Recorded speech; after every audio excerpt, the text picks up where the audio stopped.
Started, the music ended. All right, later.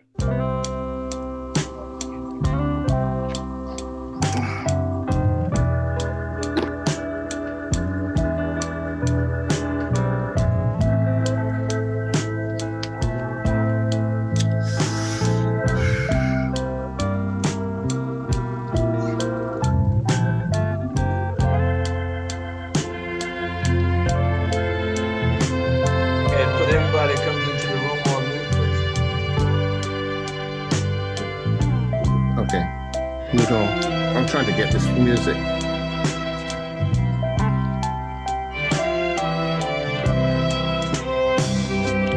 Oh, my love, my darling, I've hungered for your touch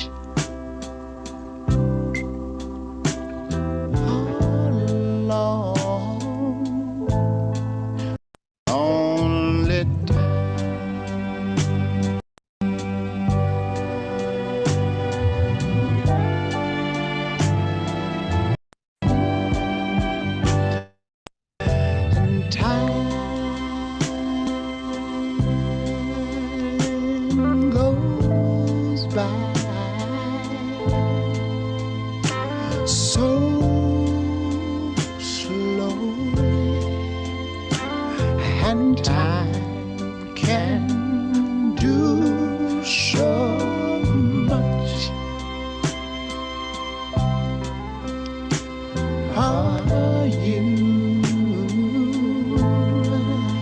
still mine.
Everybody put yourselves on mute, please.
I'm on this Zoom, man.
I don't charge my energy, I no get time for no enemy. Tori pe pole to me. Nothing with person never see, I'm on nothing with person never see. Forget it, I say fashi. Money soon expected. Take our body, I jump. I take her to the person. I'm in the answer, the yes sir. Then I'm in the answer, yes sir. Respect is reciprocal, even though una know say I special. Anybody, we no want to search it. Anybody, we no the carry body. I can't something, I can't something. To bata fele fele, I can't something. You want your bed, you never walk. Should not because myself I never talk. I look you, they laugh, you go, go. I shall no say the time go come, mama, I no say the time go come. When you no go fit the line, mama, life not on by go. Good afternoon, everybody. I tell you like on How we doing? Just Just want to welcome everybody to our conversation today. It's on a clear spring morning. There's not a cloud in the sky, and it's got me out here walking and waving to the ladies as they stroll by. And I ain't forgot for a moment all the things I need to do. But when I see that old sun shining, it makes me feel like I can make it too. Yes, and all I really want to say is that the problems come and go, but the sunshine seems to stay. And I just look around and I think we found a lovely day. The flowers woke up blooming and put on the color show just for me and us. The shadowy darks and gloomy. I told them all to keep the hell out of the way from me because I don't feel like believing everything I'm gonna do turn out wrong. When vibrations I'm receiving say, hold on, brother, just be strong. Yes, and all I really wanna say is that the problems come and go, but the sunshine seems to say, hey, just look around. I think we found a lovely day. You know, there was a time that the Winston-Jackson community was like the place Cheers, where everybody knew your name. I once said in an interview that Princeton has a rich history consisting of a racial history, a very positive people history, a structural history, and a history with me. All this lures me to this place called Princeton, the place that played such an important role in defining me and subsequently helping me to work with us to do the annual community celebration, which first began in 1971. I've said this on several occasions. I am everything I am because my family in this town loved me and nurtured me. Further, there's a certain spiritual unity about the Winston-Jackson community that makes those of us who came by here, lived here, one, and connected to this community. So for those who ask why John Bailey does this, there are three very simple reasons. One, the ancestors are guiding me. Two, the town and the people of the Winston-Jackson community raised me and helped me grow into the man that I think I am. And three, I have an understanding that to whom much is given, much is expected. I have no choice but to give back to a community and a people I love. A big reason for this community love is an understanding that you can't impact a community if you don't love that community. If you can't love a community if you don't know that community. A lot of you know me as John Bailey. However, if you're from Princeton and you really, really know me, I'm just Johnny Bailey or JB.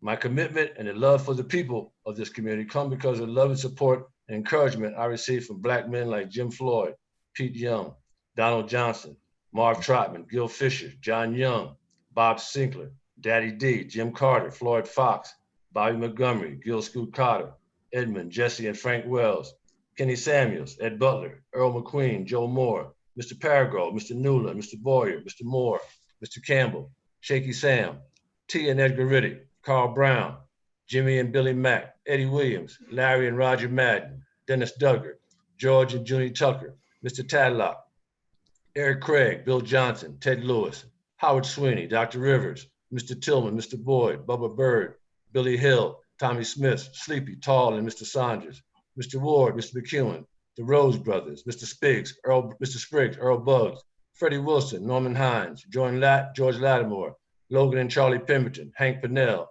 James Young, Bud and Silas Massey, Leonard Boone, Herb Broadway, Eddie Miller, Arthur and Lonnie Barkley, Junie and Mr. T, Teddy Kennedy, Teddy Marrow, Bobby King, and two brothers that were key for me, and those are John and Romus Broadway. My father wasn't there when I was growing up. I thank the Lord for William Sylvester Patterson, my stepfather. But I saw and admired John and Romus Broadway every day from across the street on Birch Avenue. Both of these Princeton African giants are my heroes. And to be authentic, they may have, along with the other men, saved my life by giving me positive Black men to see every day and sports. In reaching and teaching Black boys, do not underestimate the needing for role models, a strong support system, and a positive encouragement. Something that John gives me every day we talk, and at times that I miss hearing from him, and I know I'll miss hearing it from Romus. So with that, I want to welcome you all to this conversation. I want to welcome you all to this program, and we will now kick off of our Joan F. State Street salute to Romus Broadway.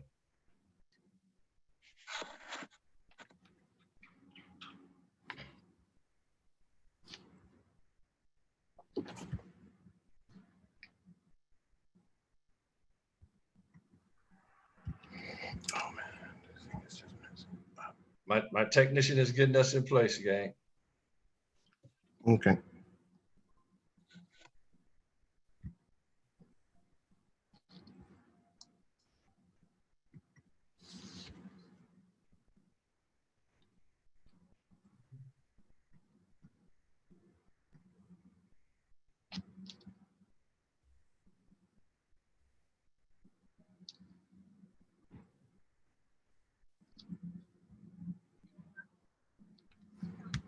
Oh man, I can't get this.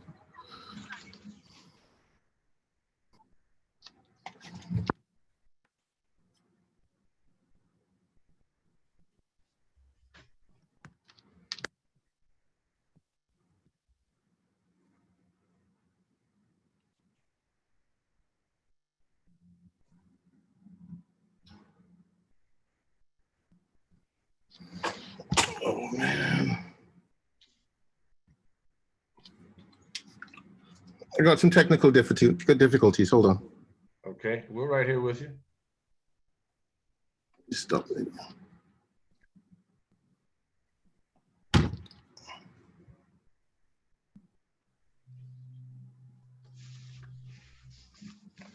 While you're catching up there, let me take a minute and just share with folks some of the last couple of days. On Wednesday of last week, we had a very nice conversation relative to racism in Princeton, the name change in Witherspoon School, and a video incident involving students from the high school. Very inspiring, wide range of divergent points of view, and a very good conversation. On Wednesday of this past week, had a conversation on the future of Princeton, really focusing on development projects. There were a number of presentations being made on affordable housing, on some specifics related to different projects that are going on in town, the Witherspoon's Carter, Griggs Corner, the shopping center redevelopment, things of that sort. So I wanna, you got a whole lot of stuff up here, Ed. Okay. This thing is not working. 1 second. Go to the Romus video.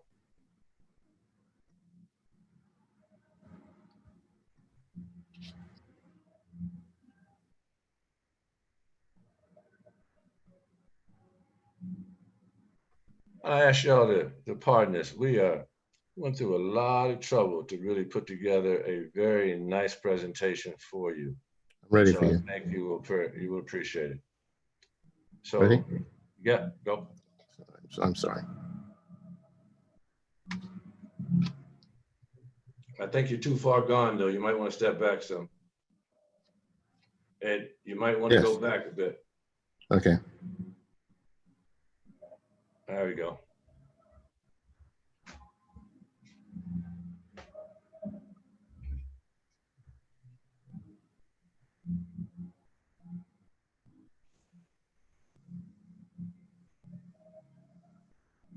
Now you need sound. Why is this doing this to me today? All right, 1 moment.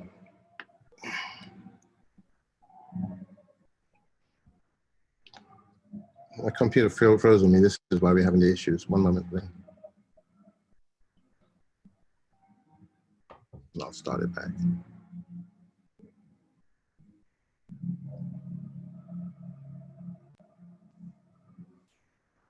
Come on, sound. You're going forward, not back.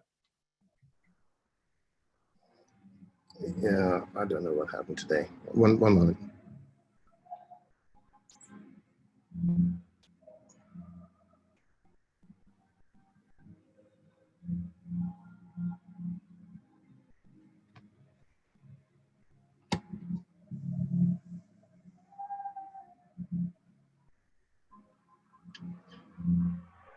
volume's up. One moment, please.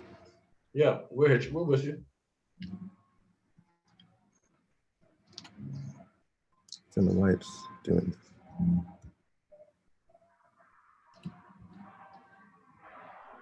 this. I'm going to stop my screen share.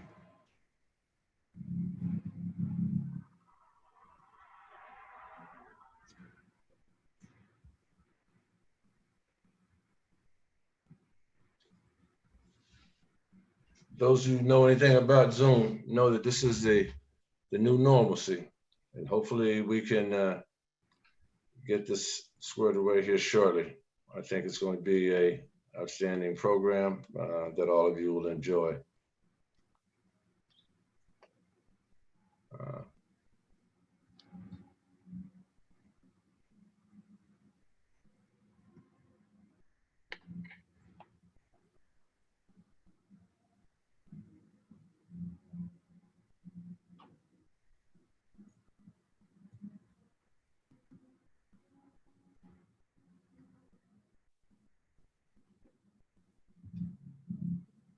Still no sound? Well, not yet. Why was it do this today?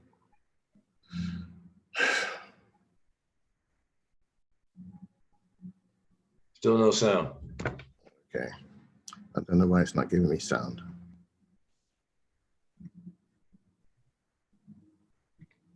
But you know, when we did the test earlier, it gave sound. Yes. One moment.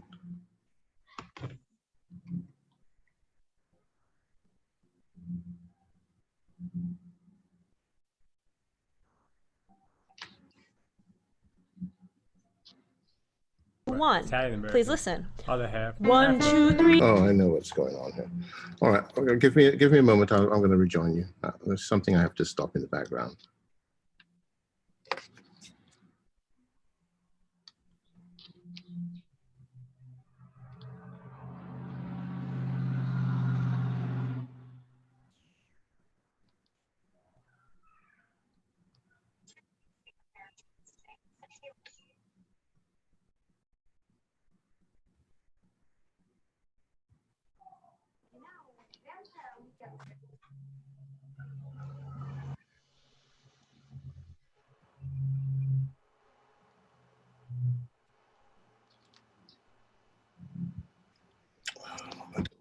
Oh, there it is.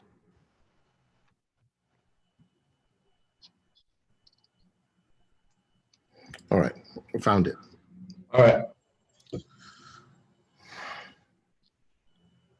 not going to do this on the MacBook ever again. Share screen.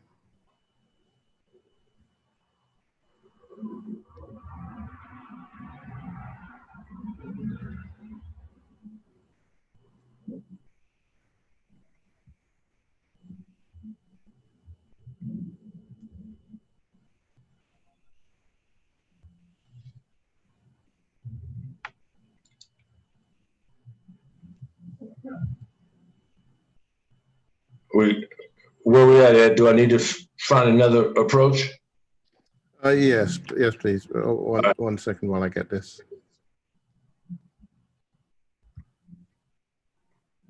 You know, I can go to the. I'm here. One moment. All right. It's out of the way. It's, intermission joints. There we go.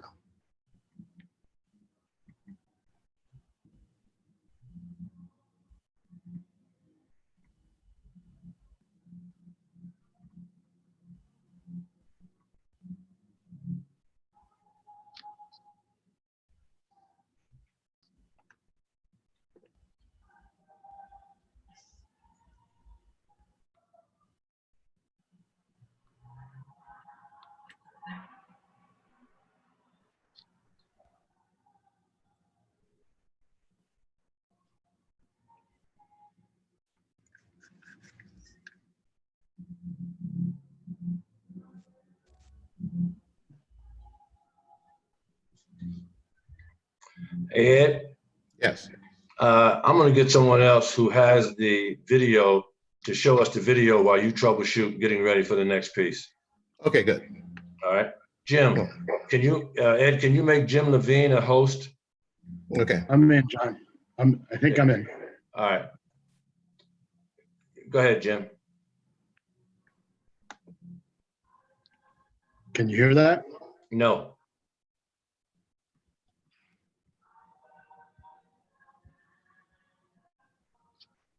That's interesting because I can hear it on my end.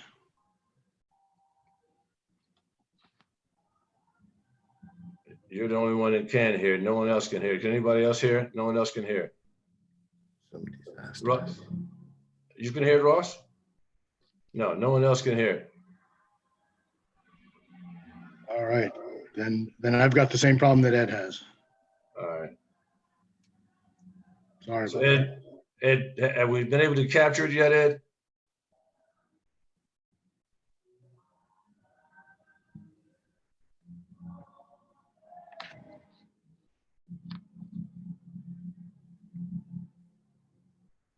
Ed, have we been able to capture it Okay, yet? he's the host.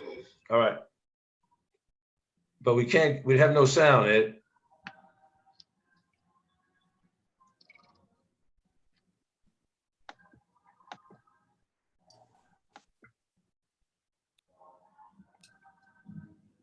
We're still having problems with the sound.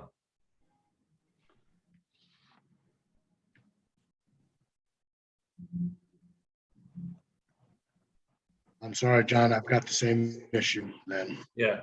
Ed, we're still having problems with the sound. So Ed, can we get this corrected? Yes, yes, yes. I'm correcting it right now.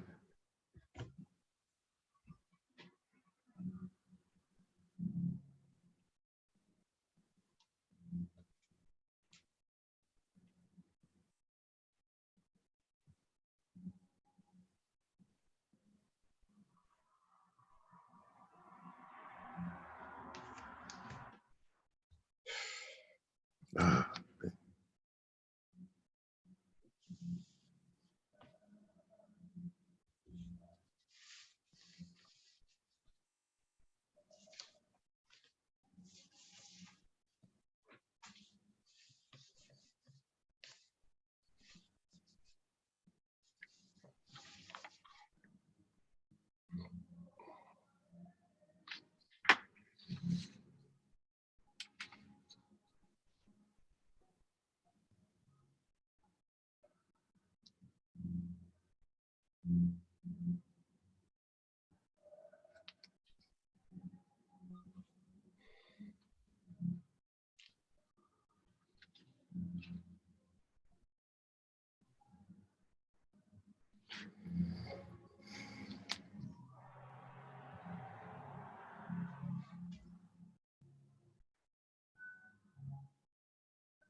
So Ed, I'm gonna take a prerogative here, and we're gonna have to come back to you because we have folks on the call who are here for a very scheduled amount of time.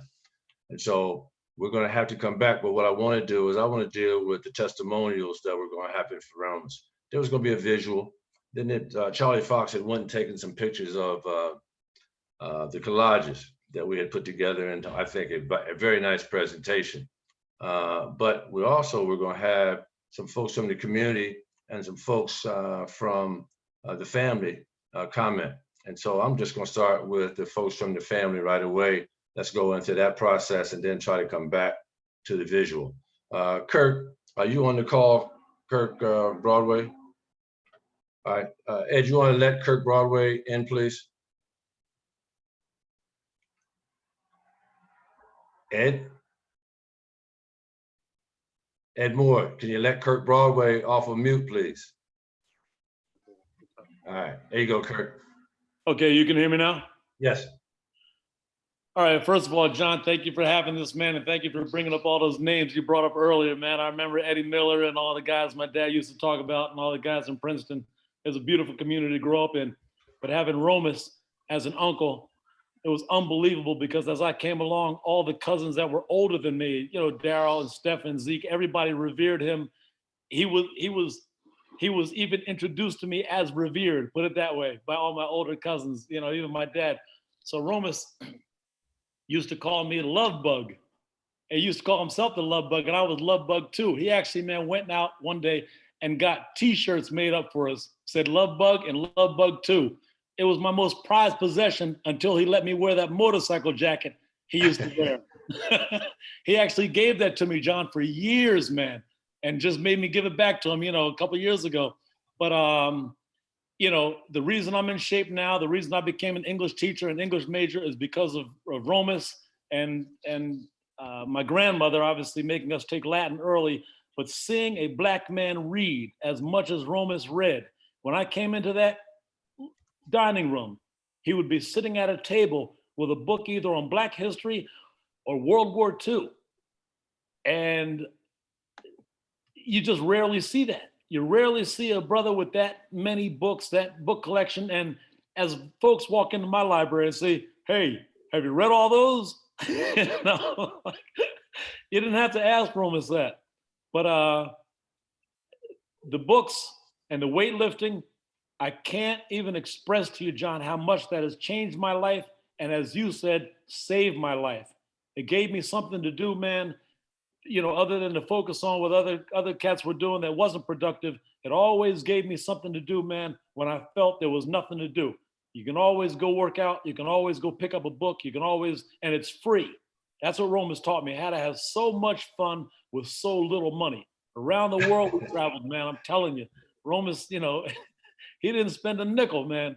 But, you know, he spent on what he wanted to spend on, his family and traveling and books, man, and weights and having a good time. So I can't say more about him, man. I love him. I miss him. You know, it's still unreal to me that he's gone, man. But, you know, what he's left me, and it's immeasurable, and I love him forever. And that's it, man. That's it. Books, stay in shape and read. Stay in shape and read. That's it. That's my message to the world. Stay in shape and read. Well, you know, they say the most dangerous man in the world is a Black man with a library card. You know So, it. you know, so I'm glad to hear that.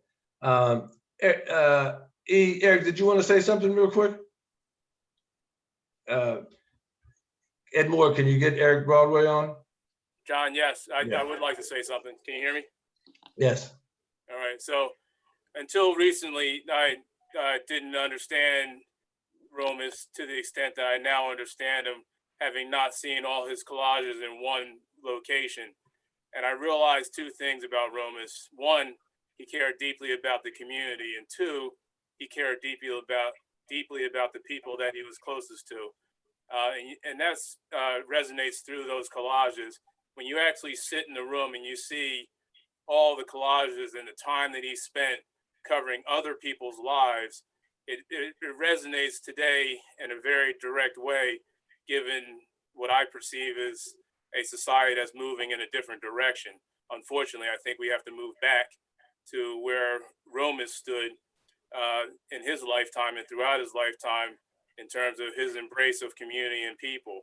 I think we obviously all understand in order for us to fight this pandemic, we have to do things as a community, and doing things individually just doesn't work. I found that very interesting when I looked at those collages and determined for me what Romus really stood for. Interestingly enough, there was a gentleman who I was doing business with, and he was close with Romus, and I didn't know it. And when I indicated that he had passed, he was upset because I, hadn't reached out to him, which was very difficult because Romus touched so many people's lives that I didn't have, the wherewithal necessarily to know all the people that he was involved with. But one thing this gentleman said was, he said, Romus was a caregiver for Jimmy Craig, and I didn't know that, frankly, and I don't know if anyone on this call knew that, but he used to go visit Jimmy. Jimmy obviously is still alive. he's challenged right now physically, as I understand. But here, Romus, at the state of being that he was, would be caring for someone else on a daily basis. I mean, that's just unbelievable, frankly. And it just speaks to who he was and what he felt for this community. And I just want to make sure everybody understands that about my Uncle Romus and appreciates what he has done to preserve the memory of people in this community through his pictures. And I love him and miss him. Okay, thank you. Our next testimonial is from Leighton Newland. Ed, can you unleash? There you go. Go ahead, Leighton. Can you unmute? Yes. Can you hear me? Go. Yes. Thank you. I just want to piggyback on where Kurt said. When I went to Lincoln University, I too majored in English, and that was something that the longer I talked to Romus, he always reminded me, and he was very happy that I did that.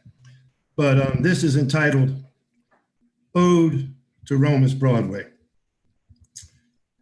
I'm gonna do my best to get through this without getting emotional. My first recollection of Romus was around 1959 when I was 8, and he was around 20 years old. He worked at Leegee's gas station at the corner of Birch Avenue and Bard Lane, right next to my house. He and his friend Ollie rode large Harley Davidson motorcycles, and you could hear him coming long before you saw him, because he would pop the pipes on his Harley and make it roar on his way down Birch Avenue. Me and all of my crew on Lower Birch Avenue waited with great anticipation when we heard the pipes, because we knew that Romus was on his way down the street. We didn't have Disneyland or Disney World, but we did have Romus Broadway, and we waited as if Birch Avenue was a parade route to see our hero on his shiny and loud Harley Davidson. We were in awe.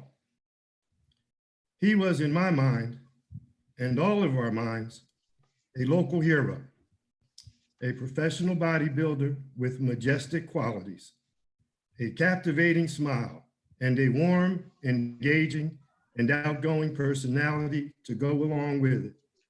Had he been in the Mr. Universe contest that Arnold Schwarzenegger was in my humble opinion, Romus would have won. I didn't realize it then, but at the very impressionable age of 8, other than my father, the only other hero in my life was Romus Broadway. Well, it's not because he rode a big noisy Harley. Hold on a second, John.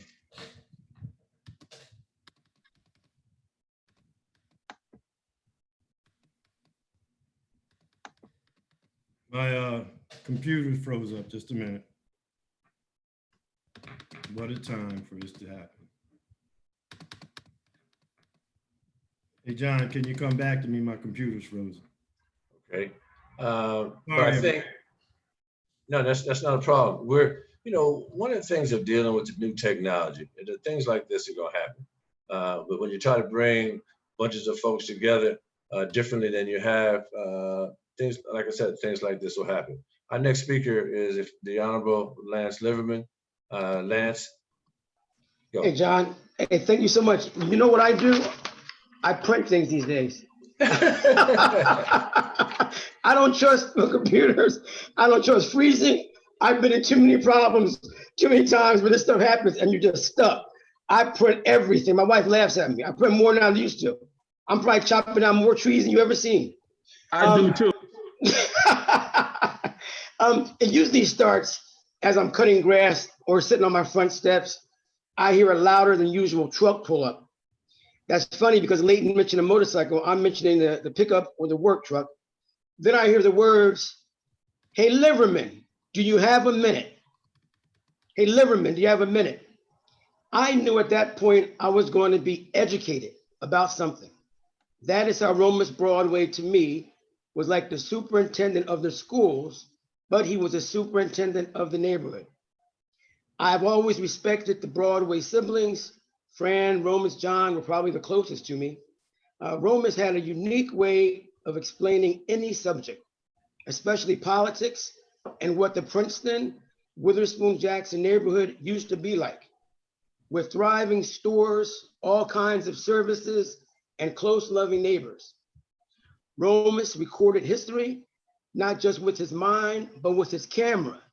He had within the last few years giving First Baptist Church a few collages of his many pictures.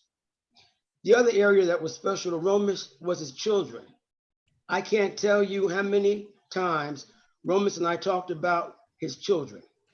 If one of them were treated poorly or incorrect by a town employee, when I was on council, Romus would be at my front door asking me to look at what happened.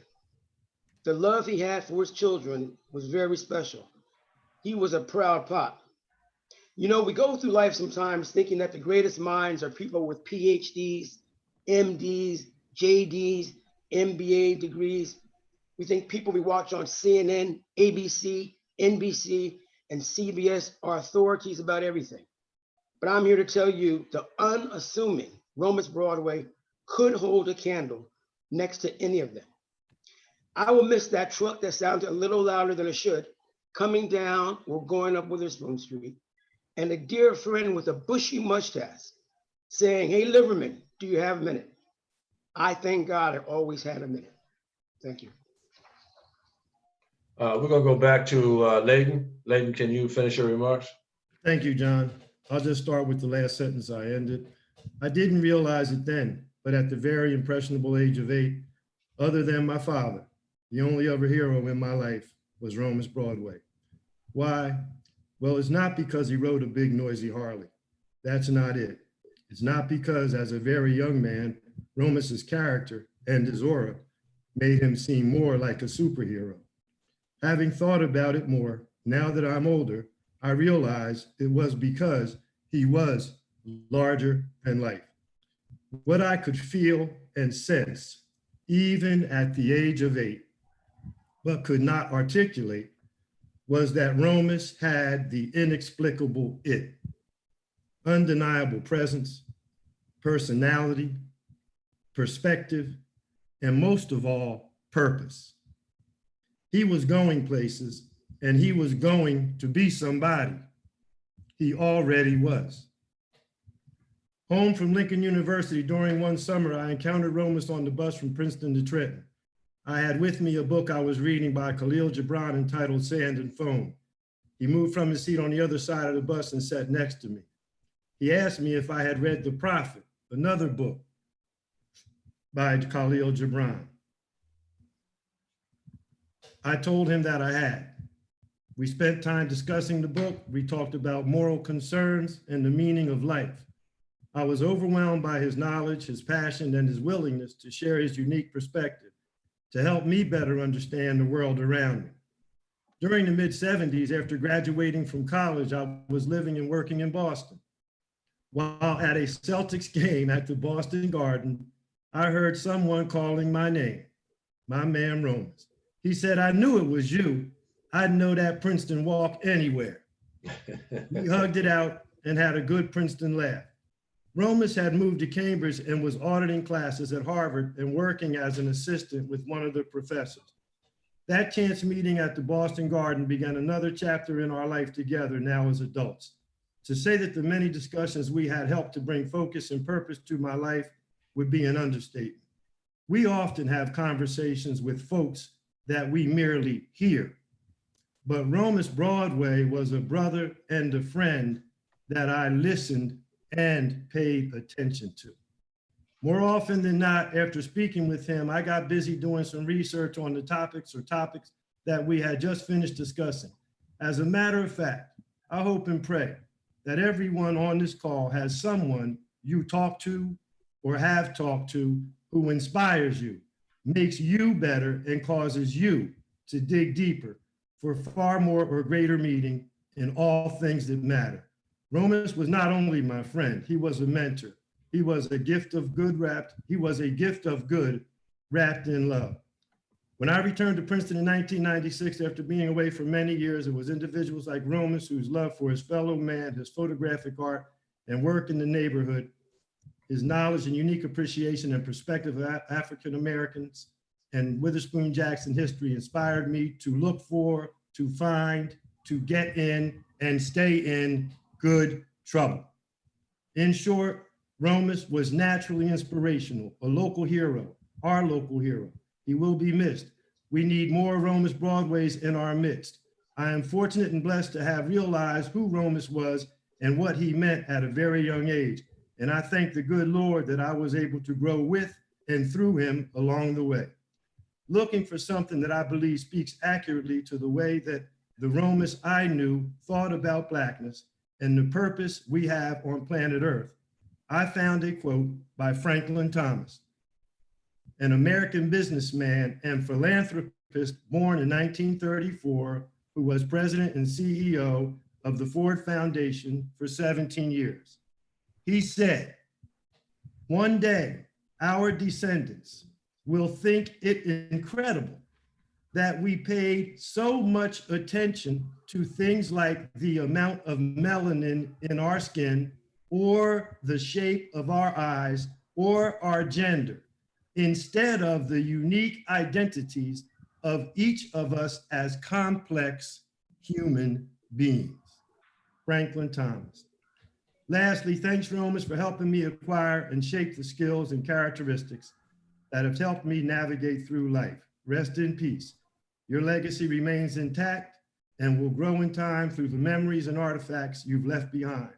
I hope, and I have told your sons, that should they ever need someone to talk to for guidance, inspiration, to help them along their way, it is my hope that they will reach out. I promise to do my best for them, as you have always done for me. Peace, blessings, and love. Levine. Thank you, Layden. Ed, can we try that again? Can we try the video, Romus video now? Okay.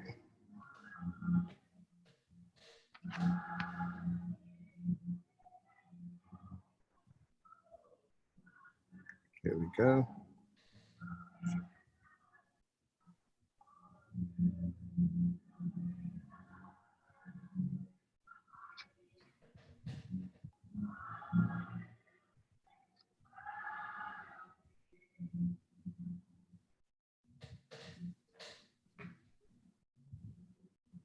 Hi, my name is Romus Broadway.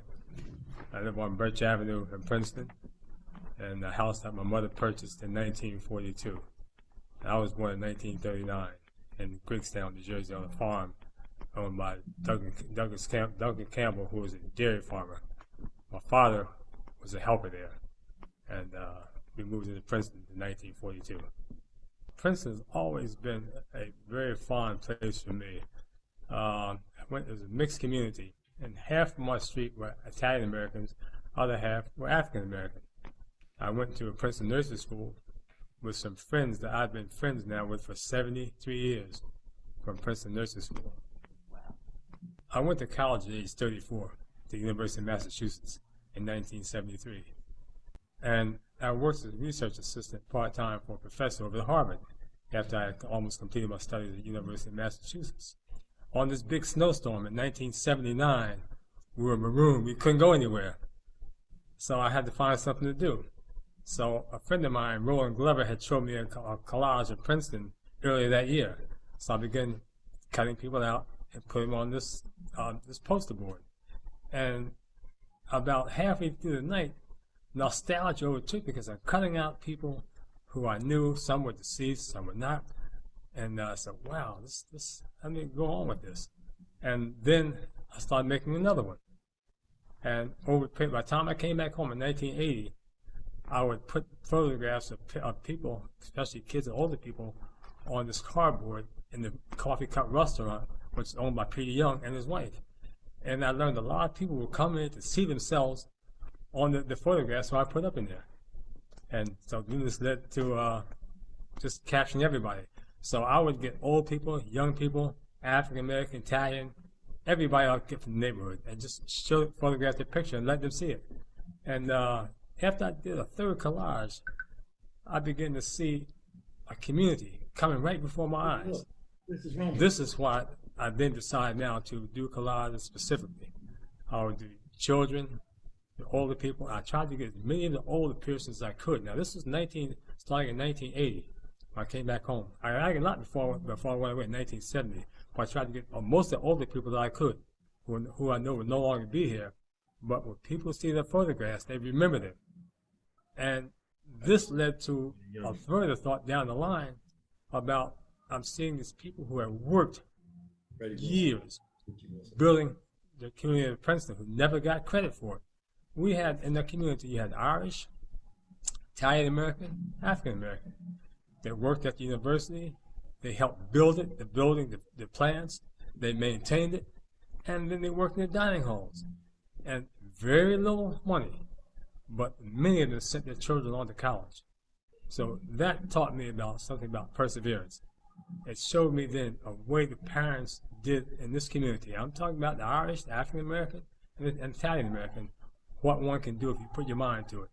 And then I began to know their parents. I knew their parents growing up as a child. And you remember them always going to work. And then they send their children on to college. And then once the children went on to college, they rarely came back to Princeton. So then people would not even know of what those parents and sacrifice they had made for their children. So these photographs, when you look at them, my collages, who is that? Who are his children? The story is right there. What did your family, like your immediate family or folks that were close to you, think of the collages throughout the years? Oh, always very much, very enthusiastic about it, and especially my older sister. And she said, she told me, you don't, see, and very soon you're going to have something that you don't realize what you got. I'm realizing what I have now. As I kept doing collages, every answer came out. For a demographer, it would be a delight. Because the way the community is now, I'm sitting right in this building. This is the only social place we really had to go as children. Because in the telephone book, there's the YMCA for the colored. But yet there's an Irish American family, the Kavanaughs, who live right behind there. They're always here. There was a guy now, a person now on John Street, on Witherspoon Street, named Crosby Kirkjohn, Armenian. He was always here. I didn't realize the significance of that until I went away to college, of how people can coexist and get beyond the minor stereotypes. And so this is what I see jumping off those collages. It answers the question for society. And if you want to put a face on this community, look at my collage. You can't tell what it is now because John Street, the John Witherspoon area, was poor. But many were attached to the university. And many went to church. So we would see the Italian Americans going to church, the African Americans going to church. We knew the Irish Americans were going up to St. Paul's Church. We knew what everybody did. So as a child, you don't understand the significance of that. But when you become older, become more stable, you understand that, and it gives you the push to go on. It helps you understand people much better than you would. You learn from yourself and not just take the party line when somebody gives you, this is what you should think about this person. Because you can remember how people were. You can really think about yourself and do your own thinking for you. How do you define dedication? Oh, dedication, very easy. You look on the collage, and the parents who worked like that, menial tasks. Listen, once again, Irish American, Italian American, African American, they all suffered slights, insults, but they worked with their hands, and they used their minds to strategize position for their children, where they could help them move to the next level. And they used their hearts because they were forgiving. You could not have been forgiving. You could not have been well-mannered and be forgiving. To be able to forgive, you don't forget, but you forgive. And they had to do that because of the insults that they had faced in their fronts. Look at the older people whose children went away to college or were working now, and ask them what did their fathers and mothers do, what kind of work did they do. You have persons that have gone from here to the White House. There was a reporter that worked in the White House who used to go to this YMCA for the colored, and he went to Witherspoon School for the colored. You have a surgeon who's retired now, cardiovascular surgeon. His father was a janitor at Princeton. He went to Princeton, and then he became went to the Navy, and became a professor of surgery at University of Rochester, and was a chief resident surgeon, heart surgeon. And his brother, who used to climb the fence at Palmer Stadium to go to football games and hide under the stadium until the game started, eventually became a coach, the baseball coach at Princeton. And Dr. Rivers actually, eventually, his father was a janitor there. He couldn't stay on the campus during the first year because of the attitude that wasn't that friendly, let's put it that way. But after he graduated, he then became a member of the Board of Trustees. We have a gentleman named Mr. Reeves, whose grandson, Jim, is a graduate of Princeton. Mr. Reeves was a cook at the Tower Club. And eventually, Jim Floyd Jr. became a member of Tower Club and on the Board of Trustees. So we look at those processes from the servant class to the ruling class in a short jump. But this is what the parents dream for their children, so they could say, didn't have to say yes to everything, so they could say no. But you have to have perseverance in there. And what better lessons I've learned. I looked on Birch Avenue. There are over 50 children from Birch Avenue whose parents worked in service industries, went to 40 different colleges and universities at least. You have children from Birch Avenue whose parents were in the service industry, waiters, chauffeurs, butlers, laborers, PhD, lawyers, architect, and about 30 kids from Birch Avenue, the street I live, became teachers with a variety of degrees. That's just Birch Avenue in Princeton. So what my collages capture, all everybody I'm talking about, they're on those collages. So that's why I say a picture worth 10,000 words. There are a lot of words on my collages. And the questions there begging to be asked. When people see them, who is that? They can get oral history because the primary sources here are tremendous.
Okay. You know, that was such a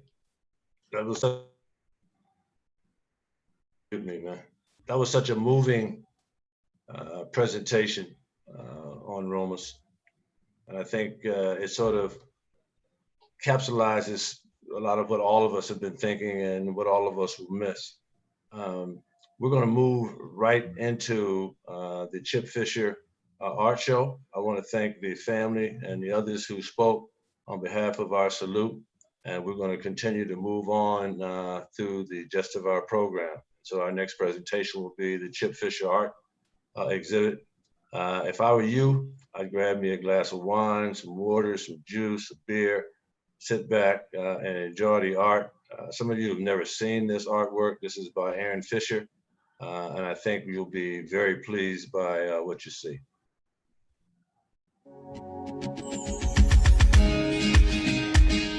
Relentless Church, wherever you are, I need you to put your hands on it like this. Come on. Yep.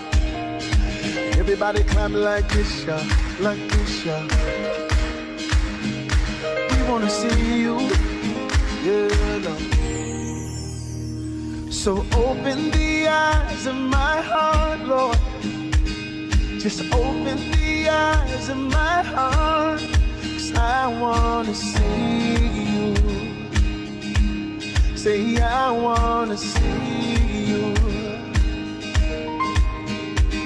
Just open the eyes of my heart, Lord.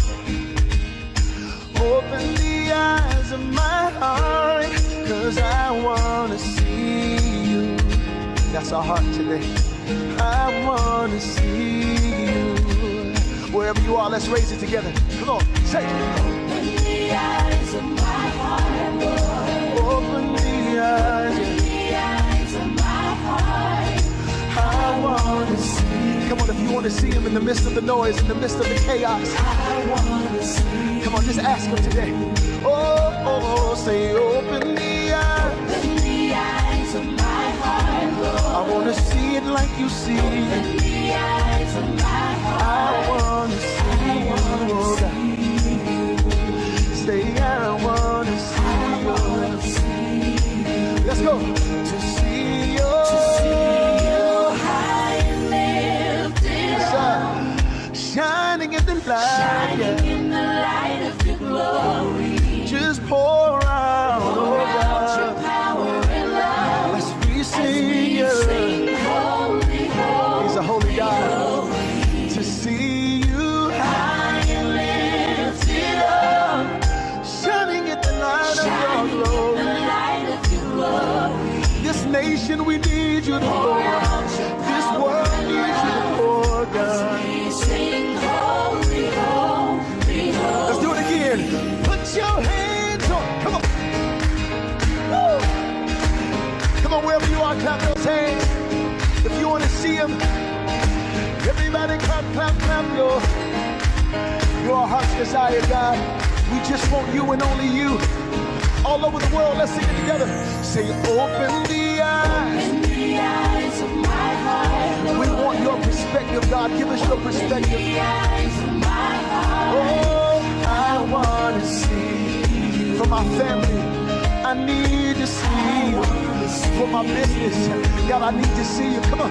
Say, open the eyes. Open the eyes of my heart, Lord. Give us heaven's view today. Open the eyes of my heart. Say, I want to see you, oh God.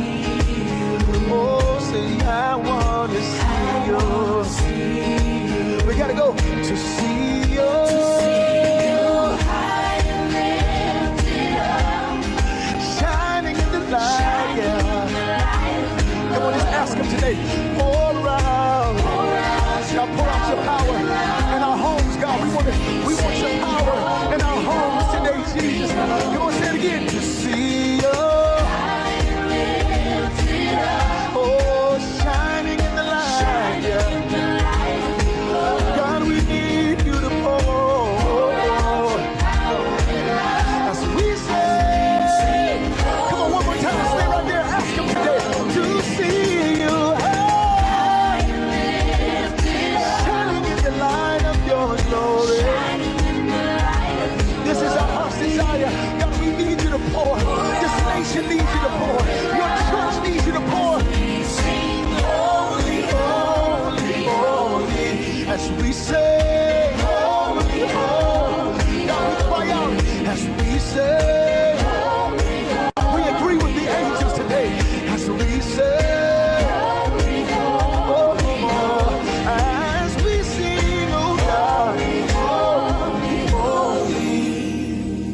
So open the eyes of my heart, Lord. Just open the eyes of my heart. 'Cause I need like never before. I need to see you. Our prayer today is that you would open the eyes of my heart, Lord. Open the eyes of my heart, 'cause I wanna see you. Stay right there. I wanna see you.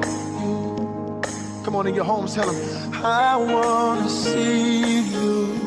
The hope of glory, I wanna see you. Jehovah Jireh, I wanna see you. Come on, talk to him. I wanna see you. Say, I wanna see you. You're what we want, oh God, and I wanna see you. Say, I wanna see you. Give us your eyes today, God. Give us your view today. Give us your perspective today. Help us to see through your lens today, oh God. Help us to see that everything is gonna be all right. And I wanna see you. I wanna see. Oh God, say I wanna see. Lift those hands right here. Say I wanna see you. It's like you're looking through a telescope. You see where you're gonna be. Growing, getting better. You're not the person they see. Can't be mad at the things you've been through, 'cause they built your muscle. Now you're stronger than you've ever been. They can't stop your hustle. Your faith ain't never small. That's what brought you this far. See, you got your dreams and you got your prayers and you got your God. He gon' take you there. See, everybody has a season, and I believe this one's yours. 'Cause you've been working, waiting. This what you've been praying for. Go get your blessing. Go get it. It's your time. It's your time. It's your time. It's your time. You were made to live a good life, and that's what I believe. So hit the floor, say a prayer, start working. You gotta do something. It's alright to crawl before you walk. It's alright to walk before you run. But if you wanna get what you never got, gotta do something that you never done. Go get your blessing. Go get your blessing. It's your time. It's your time. It's your time. It's your time. You've been qualified. His mercy multiplied. You cannot be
knows my name.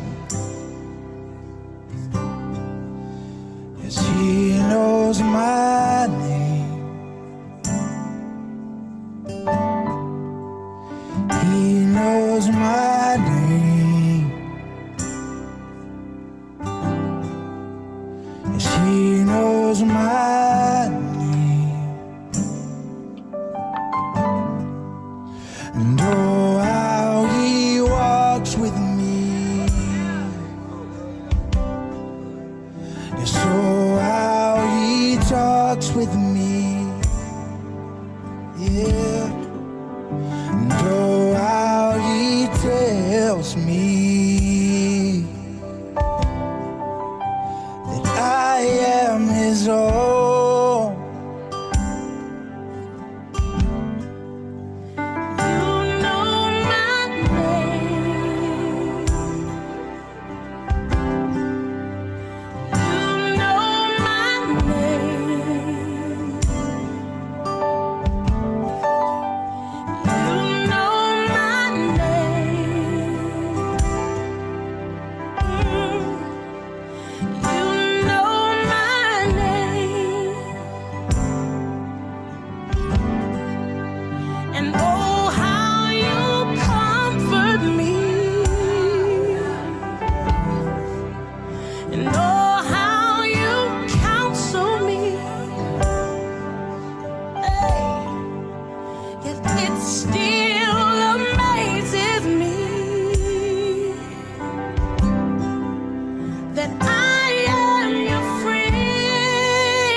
gotta take a little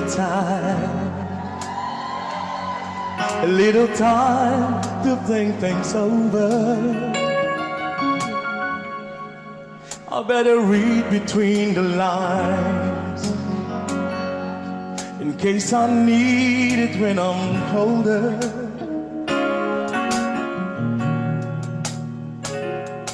In my mind, there's been heartache and pain. I don't know if I can face it again. Can't stop now. I've traveled so far to change this lonely life. I wanna know what love is. I want you to show me. I wanna feel what love is. I know you can show me.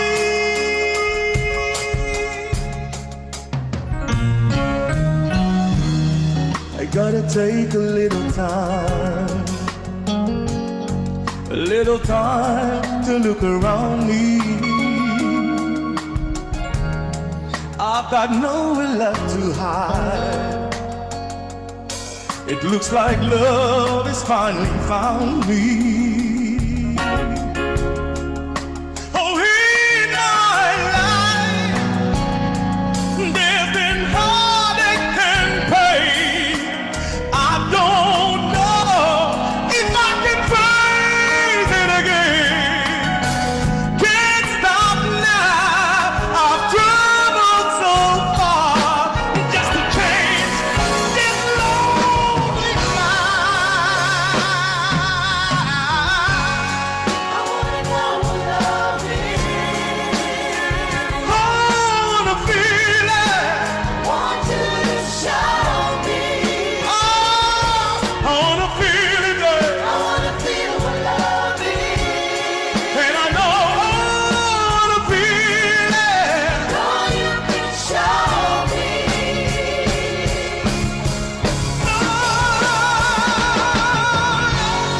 I wanna know what love is.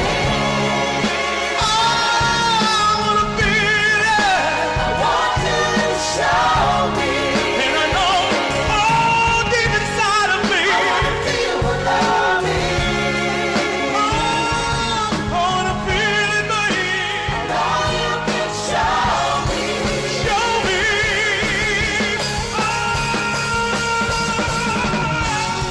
I wanna know what love is.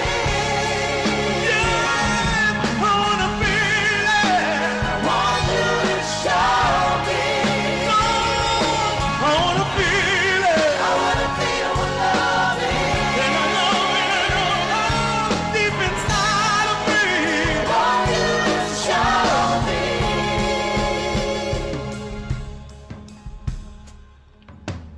Yeah, gotta take a little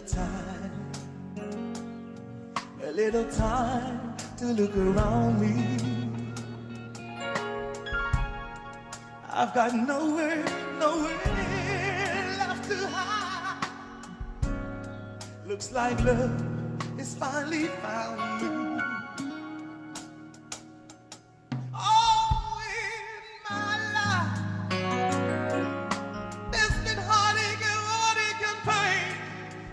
I don't know if I can voice it again. Oh, it hurts. Can't stop now. Traveled so far just to change, just to change.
We have to give the most high praise for the air I breathe, for the rivers and trees. We have to give the most high praise for the air I breathe, oh, for the rivers and trees. And that's why we sing hallelujah, hallelujah, hallelujah, hallelujah. Last night some boy try kill me off. Shoot up my car, only cat make me drive off. And they thank God see me jump and pass. Girl look like Swiss cheese holes all over. What if happen if I die that day? Ship my music for stop to the play. You go 1 year say my papa don't die, cause my mama don't cry die. And that's why you have to give the most high praise. With the air I breathe, for the rivers and trees. We have to give the most high praise for the air I breathe, oh, for the rivers and trees. And also we sing hallelujah, hallelujah, hallelujah, hallelujah. It's been long, it's true, since I had a talk with you. So I had to take this time to be alone with you, because all my blessings come from you. Hey. All my life I done be followed you, and I'm caught up in the money and the fame. Still bless me anyway. We have to give the most high praise for the air I breathe, for the rivers and trees. We have to give the most high praise for the air I breathe, oh, for the rivers and trees. And that's what we sing hallelujah, hallelujah, hallelujah, hallelujah. I've been on the roads, in the water with no boat, I don't even know. Now I managed to float, when you be saying at me. Holy the most. I'm say love you so. Someone know why you still they bless me. Acting like I don't know you. Acting like I don't know you. Come and say forgive me, Father. When I'm acting like I don't know you. Acting like I don't know you. Thank God, God don't be man, oh. If God be man, oh, I fall down die, I fall down peme, oh. Thank God, God don't be man, oh. Cause if God be man, oh, I fall down die, oh. I fall down peme, oh. So me sing hallelujah, hallelujah, hallelujah, hallelujah, hallelujah, hallelujah. Hallelujah, hallelujah,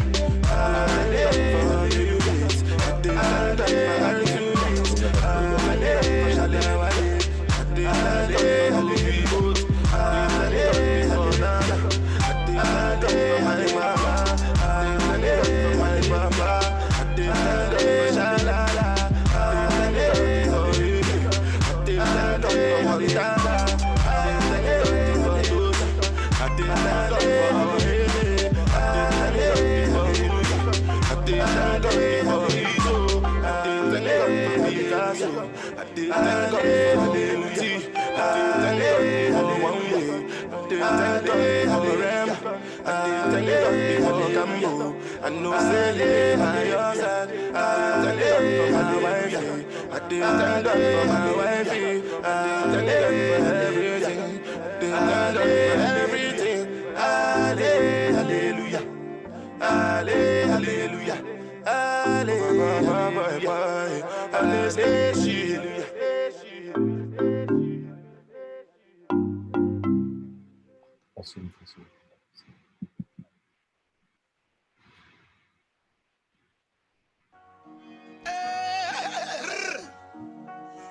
up, wake up. You've got the power. You've got my people in the East, yo, you gotta wake up. Midwest, dirty South, yo, you gotta stand up. All my homies in the West, yo, you gotta wake up. Wake up, wake up, wake up, wake up. Wake up, wake up, wake up, wake up. Wake up, wake up. Wake up, everybody, no more sleeping in bed. No more backwards thinking, time for thinking ahead. The world has changed so very much from what it used to be. There's so much hatred, war and poverty. Wake up, all the teachers, time to teach a new way. Maybe then they'll listen to what you have to say. 'Cause they're the ones who's coming up. The world is in their hands. When you teach the children, teach them the best you can. Scream peace, do we mean it? Can you feel it when we scream it out loud? Do you believe that we need it? Do you believe that it could get right? Do you believe that the children of the world deserve a good life? Well, if you do, it's time to wake up your mind. We can make it better, and I know it might take some time, but we gotta start somewhere. How about with you and me? From us it goes to others, then we'll have our unity. All the doctors make the old people well. They're the ones who suffer, who catch all the hell. But they don't have so very long before the judgment day. So won't you make them happy before they pass away? Wake up, all the builders, time to build a new land. I know we can do it, long as we lend a hand. The only thing we have to do is put it in our minds, and surely things will work out, 'cause they do it all. I ain't here to take up y'all time. I came to shake up y'all mind. It's everybody's wake up call time. I can't sleep too long. Why they do the people wrong? Let's clean the world up before they sweep you gone. This is real talk. You can peek through songs. So when you feel weak, these words will keep you strong and help make a change for the better. It's hard for one to do it, but we can make some changes together.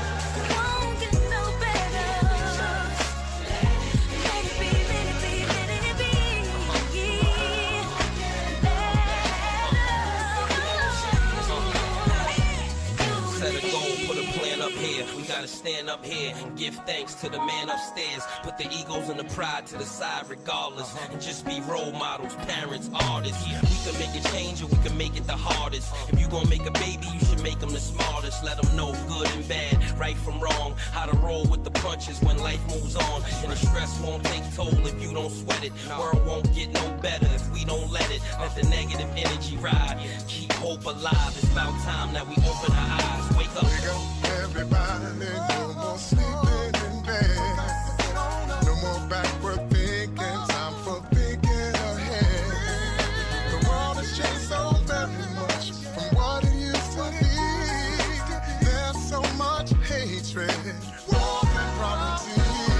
Wake up, wake up, wake up, wake up, wake up, wake up, wake up, wake up. Yeah, well y'all best to vote. I don't care about the guns you tote. Listen to me like you listen to Fahrenheit 9/11. Ain't no time for the second guessing. The words I speak, wake up. The ones who sleep in the leadership's fix your mouth to teach. MCs teach the kids what's peace. They don't have to worry about the police. We make them rich so they don't have the thief. Every artist here on this track. We'll make a change here for young cats. This is for everybody, white or black. You better go and vote and get up off your back. The cypher rolls on, lift your head, get your voice up. You see the power of the people, it's a choice to ignite love. Now the choice is a gift that our people have to fight for. And the fight's far too personal for anyone to ignore. Voice to be heard. Take the opportunity. The responsibility. Your voice has to be heard.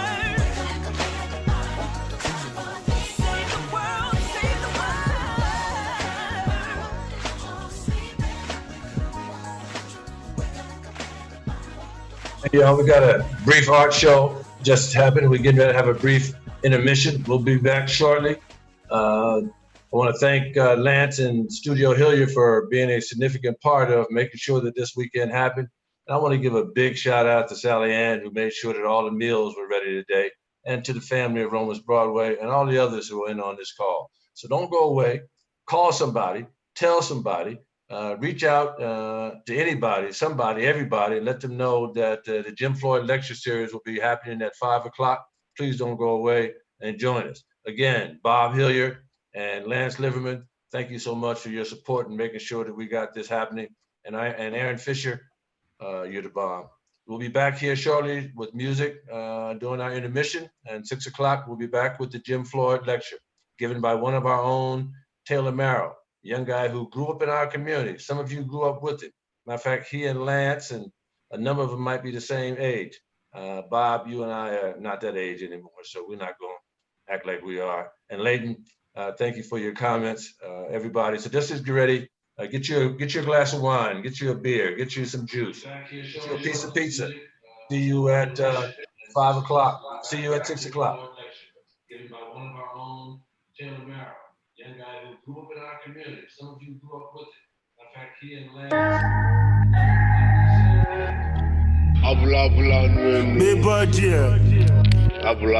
It's Kelpie Vibes. Zlatan. If I receive. I'm killing them shot.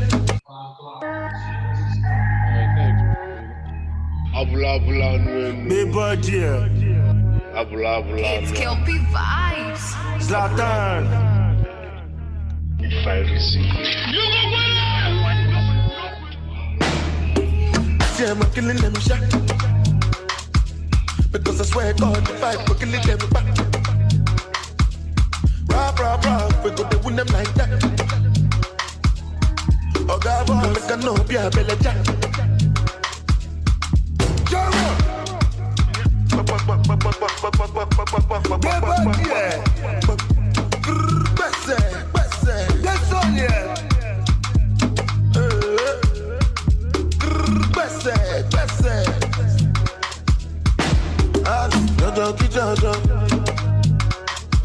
Make you know they feel like Kulala.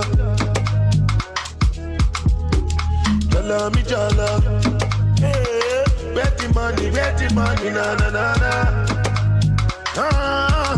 Money alone. We making money rush like Indomie.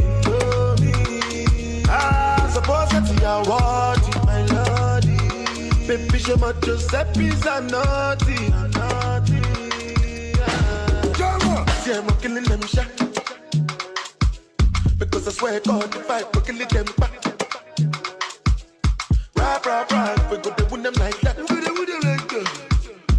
Oh God, make a no be a belly jack. You are not a fella, so what's your excuse? It is better there's nothing you can do. We have just a penny to the fetch a coffee. Pile, mo wale the order of my son. Oh yeah, ude. Zlatan, pile, bona le wale. One more, pile for one of my shade. What we are making this move for free. Oh yeah, hallelujah. Rabita, let us say, bit suya. Mayakoya, let us tipalora bima. Ebukola, so like God, tell us she. Capacci mare to Paco, ero con il mio patto, mi pensa che vuole Monico Shaku. See, I'm killing them shot. Because I swear God, if I could kill them back. Rah, we go to win them like that. Oh God, make a no be a belly jack. Yeah. Back in the days, then they used me to yeah. What's on my wrist, on my neck, keep it that yo. I know they look Gucci, I didn't go below. Money alone. We making money rush like Indomie. Suppose that you are what my lordy. Baby, show my Giuseppe's are naughty. See, I'm killing them shot. Because I swear God, if I could kill them back. doing them like that. Oh, God, boy, we can know be a belly jack. See, I'm killing them shot. It's STG. Blah, blah, blah, blah, blah.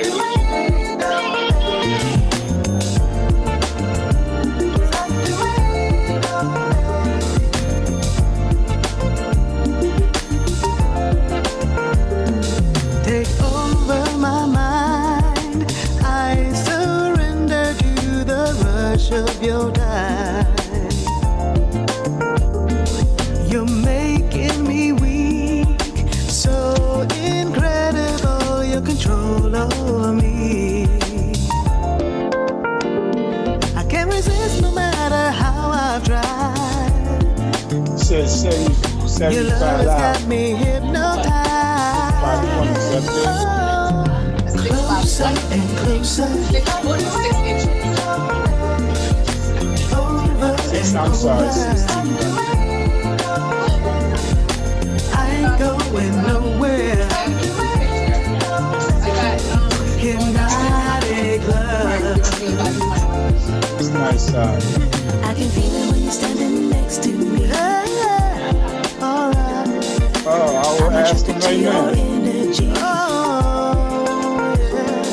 I can feel it when you're standing next to me. I'm attracted to your energy. Stronger than the force of gravity. You're making me high. Cast a spell on me when I looked into your eyes. I'm wanting you more and more. Baby, you make my heart so. My heart so. Ooh, yeah. Closer and closer. Die. Over and over. Hey, I ain't going nowhere. Nowhere. Hypnotic love. Hypnotic love. Closer and closer. Nice to have paint a little picture. Nice to have him paint a little picture of Jay. Make stuff. I can feel it when you're standing next to me. Oh, baby. Oh, baby. I'm attracted to your energy. Attracted to you, baby. I can feel it when you're standing next to me. I'm attracted to your energy. Stronger than the force of gravity.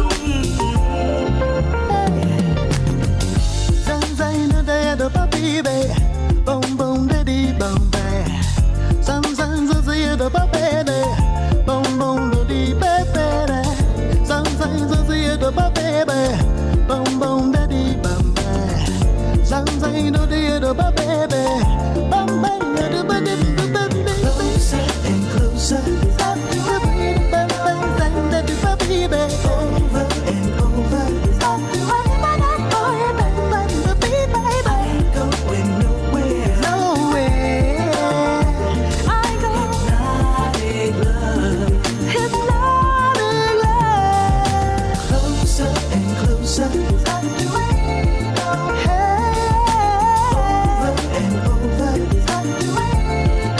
Over and over.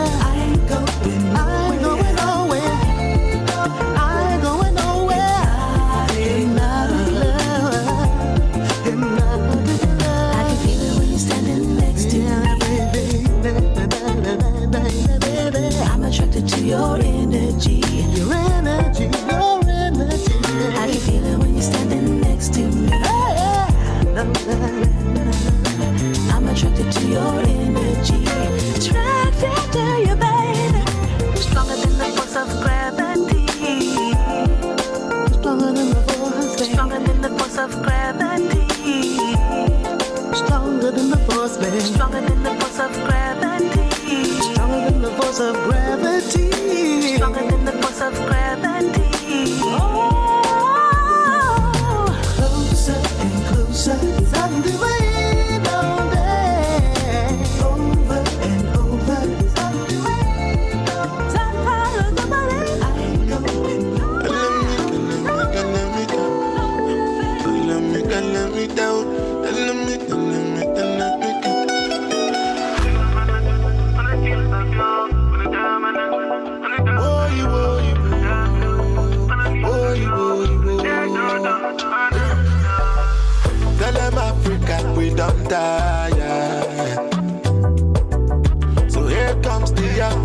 Jaya. Many people don't try. But you can't test the African Jaya. Give me your more logo. You know get the person when you know. Making them loco. Oh no. Making up the do like go to go. Nobody do it better than me. Can nobody do it better? Check a man see. I know say one day we go better. Go carry Grammy. Because anything we better require planning. Don't be nothing you can do. Because God did not go give you more than you can undo. That's what them mama go hala ebelebebo. That's what them papa go hala ebelebebo. Obodo denu go chim chim. Obodo denu go chim chim. Obodo denu go chim chim. Obodo denu go chim chim. Obodo denu go chim chim. Obodo denu go chim chim. Tell them Africa we don't tire. So here comes the African giant. Many people don't try. But you can't test the African giant. Give me your more logo. You know get the person when you know. Making them loco. Oh no. Making what they do like go to go to.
Shut up, boy.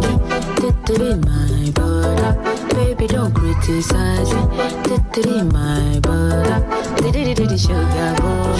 Titty my brother. Baby, go sugar boy. My body. Oh, Gina. My fantasy. Oh, Gina. My fantasy. Oh, Gina. Papa, what does it? Oh, Gina, you are my fantasy. Call me on my telephone to tell me that you're coming home from London just to get to know me. In December, boy, I will be lonely. Shut up, boy. Titty my brother.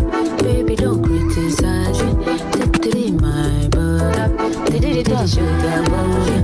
Titty my brother. Baby, go sugar boy.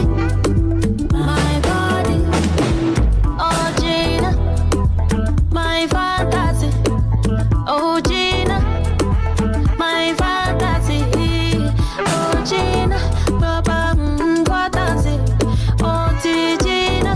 You are my fantasy, yeah.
Ambassador go the chop, and governor go the chop, and president go the chop.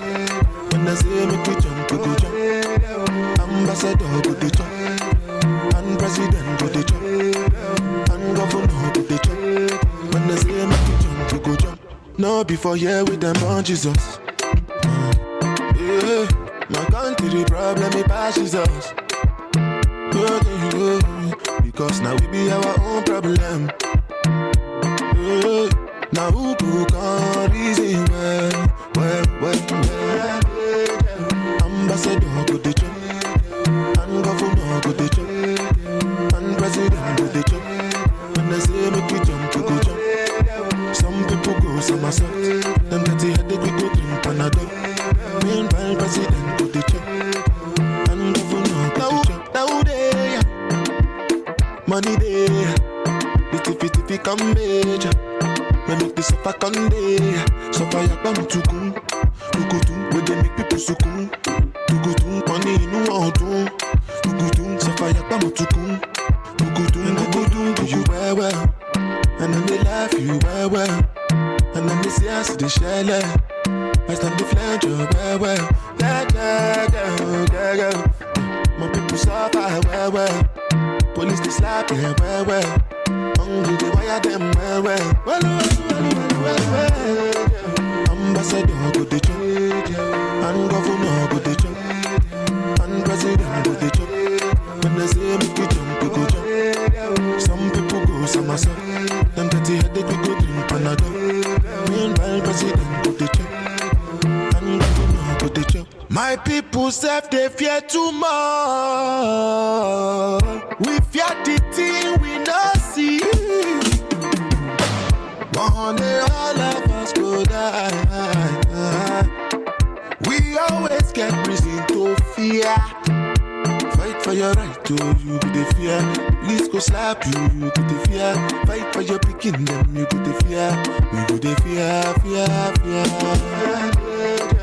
Ambassador go the chop, and governor go the chop, and president go the chop. When I say make we jump, we go jump. Some people go somersault, them dirty headache we go drink Panadol. Meanwhile president go the chop, and governor go the chop.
I see we're back, and I hope everybody had an opportunity to refresh themselves and have a good few minutes before we got into our Jim Floyd lecture.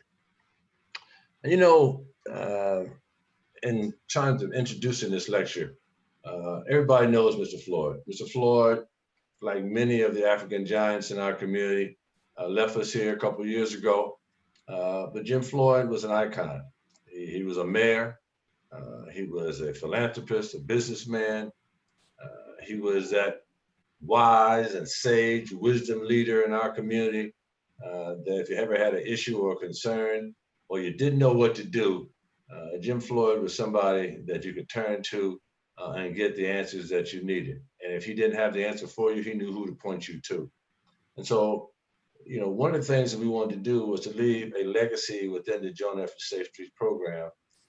And so for Jim Floyd, and so we created the Jim Floyd Memorial Lecture. And we've had recognitions for folks over the years who've received the Jim Floyd Awards. And so today, it's going to be a very good day because we have an opportunity to have a speaker who grew up in the neighborhood. Some of you know him as Taylor Marrow, but everybody, like they used to call me, Johnny Bailey, know him as Todd. And so we've asked Todd to share with us some thoughts relative to what's going on around the country. We've asked him to come and talk about beyond the words, taking action. But a close friend of his, in addition to Hopi Wells suggesting that he would be a great speaker. And then I happened to talk to Greg Smith. Greg said, you know, one of my buddies who grew up in town would be a great speaker for the Jim Floyd lecture. Then I got an email from his mother. You know, his mother is Karen and Teddy Marrow. I got an email from Karen saying, Johnny Bailey, anything that I can help you do in Princeton relative to our community and the Joint Effort Safe Streets program, let me know. And so that's the type of commitment, but also shows why I love this community so much because of friends and families and acquaintances and people who make a difference all the time. And so I'm gonna take a moderator's prerogative and turn over the mic for a minute to my good young friend. I call him young because he's much younger than me. Gregory Scott Smith, who will give us a poem dedicated to Romus and will introduce our keynote speaker, Taylor Marrow. So, little brother, it's on you, Greg. All right. Good evening, everybody. It's great to see so many people on, and you know, it really does take a village, and this is an opportunity for me to thank everybody who has been a part of my life in here in this great community, who helped shape me, who corrected me, who encouraged me, who laughed with me. I just want you to know that I appreciate you and I love you. In particular, the Broadway family has always been a surrogate family for me. I adopted John and Florence Broadway as surrogate parents, and they have always been willing to support me and give me good and sound advice. And Romus was equally as influential in my life. And so quite naturally, when he was going through his difficult times and in the process of transitioning, I began to think about a poem that I could write for him. And so this is the poem, and it's entitled A Picture's Worth 1,000 Words. A picture's worth 1,000 words, far better than mere voice. Its gifts a lasting sentiment that curbs embellished choice. Illuminating the factual, it's forever etched in time, portraying what each raindrop feels within the artist's mind. He snapped and I waited patiently, the product of his craft. The result without embellishment embraced his skillful path. The subject bears our soundless words, no joy, no pain concealed. But what resulted through the camera's light relays both how we feel. A picture's worth 1,000 words, it shares our stories best, producing lifelong trilogies, relinquishing its rest. It doesn't dare distort the truth, it can't reveal a lie, producing far too factual the proof that never dies.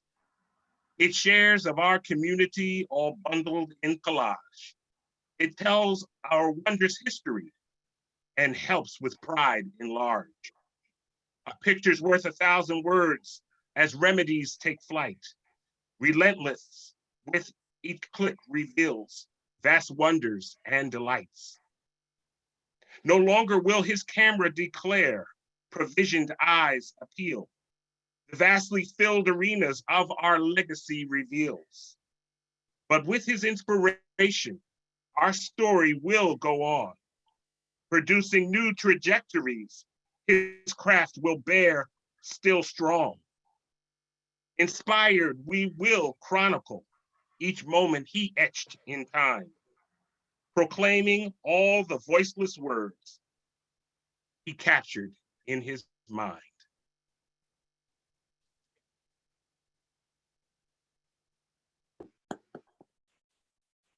Thank you very much.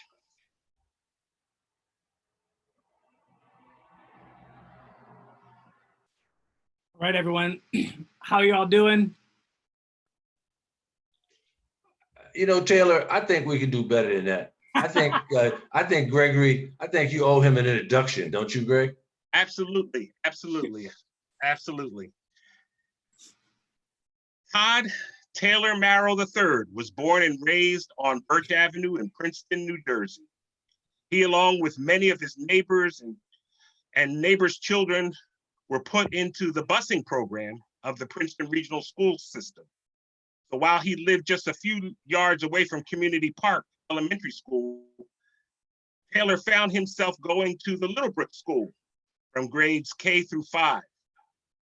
He reflects on that part of his life fondly because he was able to make long-lasting friends and meet and be exposed to the solid academics that the Princeton area had to offer.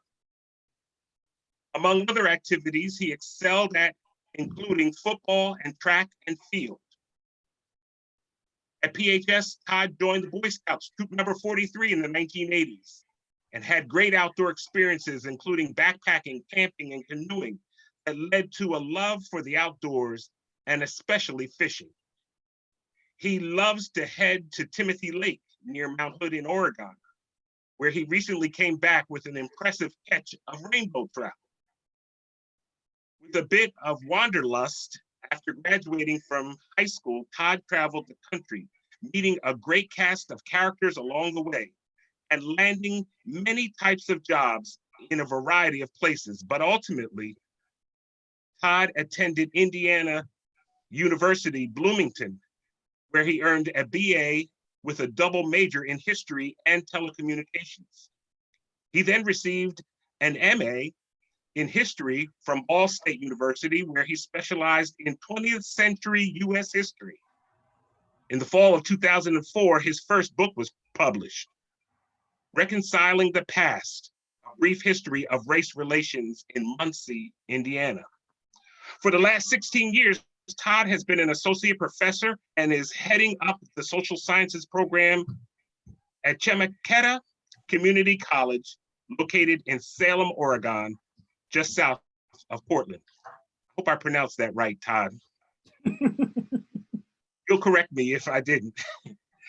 To celebrate his 45th birthday a few years ago, Todd trained, fought, and won his first mixed martial arts bout against an opponent who was in his early 20s. This gained him one of his online personas, the Punishing Professor. From his recent online lecture and discussion on Ida B. Wells, an expert in Black freedom struggle and race relations, Todd is the editor of America Awakened, the anti-lynching crusade of Ida B. Wells Barnett. And this is forthcoming from Chemeketa Press, the academic publishing arm of Chemeketa Community College. As editor of America Awakened, Marrow wrote an introduction and footnotes to these historical texts to make them easier for students to understand. Currently, Todd lives in Portland, Oregon with his wife and his children. And I just want to say that this was this description of Todd was, I can't take credit for it. One of his best friends, Dason Harding, who grew up with him and is a teacher at the Pennington School and is also a good friend, really took some time in creating that introduction to his good friend. In conclusion, before he speaks, I want to just emphasize, because I am a preacher, Proverbs, the 22nd chapter, verse 6 says, train up a child in the way that they should go. And even when they are old, they will not depart from it. And we have to give a special shout out to Todd's creative parents, who I believe gave him the ability and the freedom to be who he wanted to be, and supported and loved him unconditionally. And that's what it's all about in our raising our children. And so I am grateful. We know that the Marrow family has had some tough times over the last 10 years. But Todd is certainly a bright spot in all of our lives, and especially in the lives of his family. And so we are grateful for Todd today, and we pray God's blessings on him as he enlightens and shares with us the world. Greg and Todd, before you speak, I'd like to take the moderator's prerogative again and ask Karen Marrow, would you please introduce your son to us? Karen, will you introduce Taylor Marrow to the community?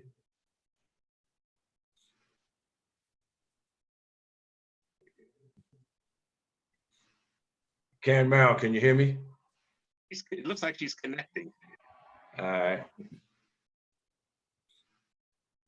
Karen Marrow, can you hear me? Karen, can you hear me? I don't think she can hear us. So ladies and gentlemen, Taylor Marrow. Thank you so much for that introduction, Greg. I really super appreciate this. So I really want to continue the theme that I got out of listening to the memorial for Romus, which is kind of this blue collar base and this blue collar foundation that is rooted in the Witherspoon Jackson neighborhood. You know, that really was one of the things that really hit me hard, because when I think about the way I was raised, I think about the kids that I went to school with. You know, I'm one of those 30 that grew up on Birch Avenue that, you know, I now teach. But in growing up on Birch Avenue, I was always exposed to a whole host of different people, you know, a different variety, a different diversity of characters that influenced my life. And that's on top of the value of my father that, you know, literally was a blue collar worker. Like I saw him put on, you know, the blue collar of the McGraw-Hill Book Company, working loading cargo and stuff like that in the warehouse like that, you know? So it's one of those things where, you know, seeing that hard work on top of, you know, most of you probably know Teddy, he's a pretty gruff character, right? Doing hard work, doing it till I completed it, right?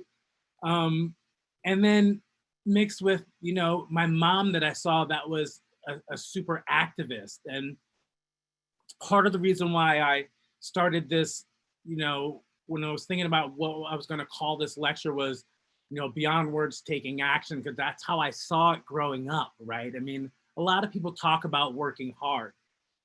I lived it, right? I lived it not only because of the chores that I did, but I lived it by seeing the values that my mom and dad did, right? Like I said, my dad worked as a blue collar worker.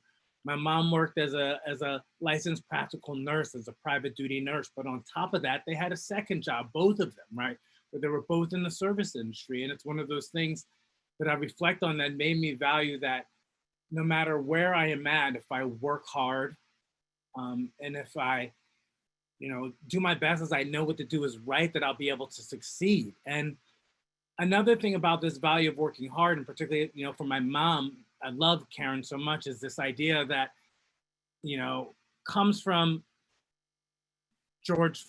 Jim Floyd, right? Sorry, from Jim Floyd to James Floyd. I was going to start this, right? And this is kind of this idea that he's an activist. Like my mom, I used to see her go to school board meetings. Every single teacher I had, my mother gave them their phone number, right? Why? Well, I know part of it was to make sure I wasn't doing dumb things, but also part of it is to put a check in that teacher, right? To let them understand that this isn't going to be the average person that comes in your room. This person's parents engaged, and this person wants to know, and this person, more importantly, trusts you to reach out if that needs to happen. And that's really this representative of Jim Floyd, this activism that I got out of Jim Floyd. So when I was asked to do this lecture series, I looked at what he did and saw how it is reflective in my life, not only how I grew up, but what there are some of the things that I do right now. And one of the things that's most important to me, like, so this shirt represents the African American Youth Leadership. There's like about 4.5% Black people in Oregon. In Portland, in the Northeast where I live, there's about 8.5%, right? So my community is comfortable, right? But like compared to where I grew up, it is very, very different. And this takes the kids that are from the really rural areas where they go to school, where there's maybe 20 Black kids in a school of about 600 or 700 people, and it brings them together with other African-American scholars, other African-American blue-collar workers, politicians, leadership and organizations such as the NAACP, which Jim Floyd was a part of, particularly with their legal defense fund. And it lets them understand that they can aspire to be something different. And that's why I work with this. But part of the reason why I do that is because of this longer legacy that comes from the Witherspoon Jackson neighborhood. And this is a legacy not only of perseverance, not only of hard work, but also of activism, right? So we have this idea that I've been talking about within the Black freedom struggle, which is activism and resistance, right? So when people think about the struggle that African Americans have gone through in this country, and particularly, if you look at the Witherspoon Jackson neighborhood, it is very reflective of what the national trends have been, right? Although segregation wasn't as entrenched, it was a segregated school system, right? And although, desegregation involved busing, and it was different than busing, let's say in Detroit, it still was a system of busing. And all of these things are reflective of this broader concept that Black historians, and that when I was taught and went to school was taught about, it's called the Black freedom struggle. And most people are familiar with this piece I'm going to talk about next, which is the civil rights movement. But why Black historians talk about the Black freedom struggle is because it gets at, again, tying back to Romus, this aspect of 1,000 pictures, 1,000 words, that the story of resistance, the story of activism is rooted from the very beginning of the Black freedom struggle, right? Which is defined as the continuing struggle for Black people in America for social justice and equality. And that began when that first human was captured, terrorized, tortured, held hostage, and brought over this country, continued to be terrorized, tortured, and held hostage through the end of their life, but still resisting that system, right? Whether that it was the resistance of working slow, whether it was resistance of singing and dancing at night when they weren't allowed to in the middle of the woods, whether it was the resistance of adopting religion, whether it was their indigenous religion, the religion of Islam or Christianity, or even being absent of religion. I mean, this is the root of what this Black freedom struggle is. And too often when people think about the experience of Africans in America, it stops at the civil rights movement. And so the Black freedom struggle allows us to think conceptually that the struggle that Black people have faced is a continuum. It's something that has started from the beginning, and it's something that still continues today. And that's what my experience in Princeton taught me, to be reflective, to think, to be critical. But also, this is another great thing about my experience in Princeton. Mrs. Gary lived across the street from me. She marched with Dr. King, Mr. Counts, another person. So I have this kind of whole neighborhood where growing up, even though the school system had its problems, I think I had a 4th grade teacher that was pretty racist. 3rd grade teacher, no, I think it was 3rd grade. 4th grade had Mr. Ishibashi. But 3rd grade had this pretty racist 3rd grade teacher. I gave her this paper and she didn't read it. She thought it was junk. I was like, hey, I was so proud of it. I'm sorry, I'm digressing. But, even growing up in that, with that happening, I still had these mentors, right? Rooted not only in my family, but rooted in my neighbors, rooted in my friends, whether they were white, whether they were Italian, like, you know, the Meglios, that's my family friends growing up was, you know, Angelo and Philippe for me, and for my older brother, Chrissy, you know, it was Louis and Vinny, right? And so like we had this deep relationship with people that, you know, spoke a different language, had a different culture, but were willing to share their ideas and share their experiences. And then we went through the school system, we understood that. And so in understanding that, right, it's this root that kind of people forget, right? People forget that the Black experience it didn't end at this point right here in the Civil Rights Movement, 1973 to present, right? I mean, people think that when Dr. King was assassinated, it was over. But we got to recognize, and particularly this is what I'm talking about with the modern era, as a person living in Portland with the protests still going down, we're in our 72nd day of protests, and I'm over it. I want you to understand I am over it. Why am I over it? Because it's been co-opted, but more importantly, I'm over it because it doesn't seem to have any organizational structure. And as a student of history, and more importantly, a student of the Black freedom struggle and the Civil Rights Movement, there was a key structure. There was this beginning piece that you see right here called legalism. There was the nonviolent direct action that most people knew of Dr. King, you know, where they protested. Then there was militancy that was needed. And then we're into this phase called political action. And what I'm seeing right now with the protests is, you know, I don't see any clear, you know, objectives. And I don't necessarily know how we change that except for to be active and engaged, right? I mean, I think that's the most important piece that we all have to recognize is that to do what we believe is right, we have to engage in our community, in our schools, in our churches. We've got to teach, you know, and this is something that bugs me because I don't feel old. But I'm like, oh, I'm 48, about to be 49, I'm almost 50, so I'm old. My wife was like, yeah, you're old. But as an old person, I think young people need to be taught the skills of organization. They need to understand how to form committees, come up with clear, measurable objectives, go out and protest for those objectives, root out the elements within those protests that are gonna bring them down. And this is where I think it's missing. So for me personally, and for everyone that is here, that's what I would hope we would all want to do is really go about, you know, organizing, right? That's a big thing, right? You know, attend meetings, you know, of community councils and schools associations. That's how this ties, you know, to Jim Floyd, right? Is that he was not a person that sat on the sideline, right? Unlike my mother, right? He's a person that went to those meetings, just like myself, right? I helped to get my kids' high school rebuilt. So Portland's one of the most segregated, backward school systems I've ever encountered.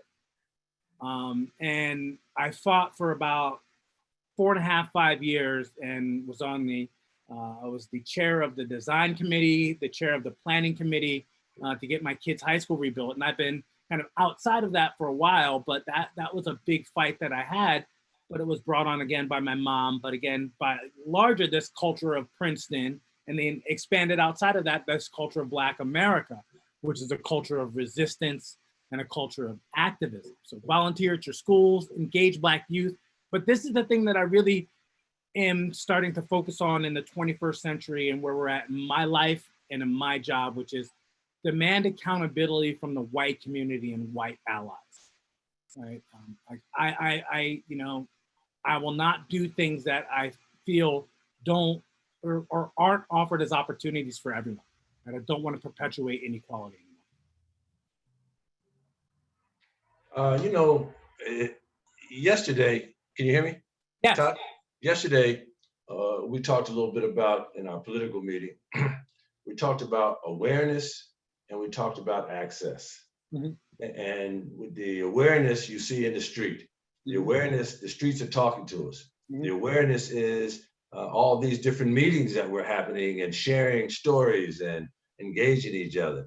But the access has been historically the problem because we've done the awareness piece before. Mm-hmm. The access piece has been very elusive. you have any thoughts on the elusiveness of access? Yeah, so I live in a very radical city. My 19-year-old is a complete, way more radical than I am, and I'm pretty far left. And so right now I've been, in communications with I'm sure maybe some of you have heard the Wall of Moms in Portland. So it was this group of white mothers, and then all of a sudden the leader was trying to capitalize off of it. So it's been completely demolished, and it now has this Black root and this Black structure, this Black leadership. And I know this woman that was on it, and I was like, hey, can you I want to advise any way I can help. And so I think this is kind of what it's about, is this idea that you have to find ways to engage, and you have to find ways to hold people accountable, and you have to find ways to make the structures, the roots of organization rooted in the Black community, rooted in communities of color, rooted in minority communities, rooted in communities that are marginalized. Too often, and this is like what I've experienced working not only in Portland, which again, it's this supposedly liberal mecca, is paternalism. And I would say even growing up in Witherspoon, Witherspoon neighborhood, right? Growing up, I mean, paternalism exists, and that in Princeton as well. Now, again, it's an erudite paternalism, right? It's a paternalism that, we've got the way to manifest, the best life, which is, through, European style education and European style modalities of living. But are these the true ways of living? And these are the questions that I've kind of been asking myself. But still, the only way I know how to gauge is to engage in the community, to be active in the community. Okay. Several weeks ago, maybe even a month ago, I did a Zoom call with Eddie Glaude, and we were talking about his book, Begin Again, talking about the conversations with James Baldwin. And one of the questions that I posed to him, I think I knew the answer, but I posed it anyway because I think other people needed to hear it, was that if you look at what happened in South Africa, with reconciliation, and the fact that in this country, and they had a Truth and Reconciliation Commission where they actually sat down with whites and Blacks to look at what whites had done to Blacks, and then Blacks complaining about that, and then telling them that wasn't going to go any further. Then whites being accountable to the fact that, yeah, we had done this. How do we go forward as a unified nation? In this country, we are just up from slavery. We have not yet sat down, and I think that's part of why we're in the predicament that we're in now, because the hideous head of racism is right below the surface. So the question is, how do we get to reparations if, in fact, we haven't got to truth and reconciliation? Man, so I do not necessarily believe we'll ever get to reparations. Although I believe that we could come up with like a capitalist, European style plan, which this is an original idea. We can come up with an idea. Let's give Black people from the age of birth to the time they're 25, to the time they're 40, they don't have to pay federal income tax, right? That's the way it's done. Simple, capitalist method, right? A method we use all the time, tax cut, right? Hey, you're allowing them to stimulate the community. But I don't necessarily think we can get that because, again, as you said, we can't get to that model in South Africa of reconciliation.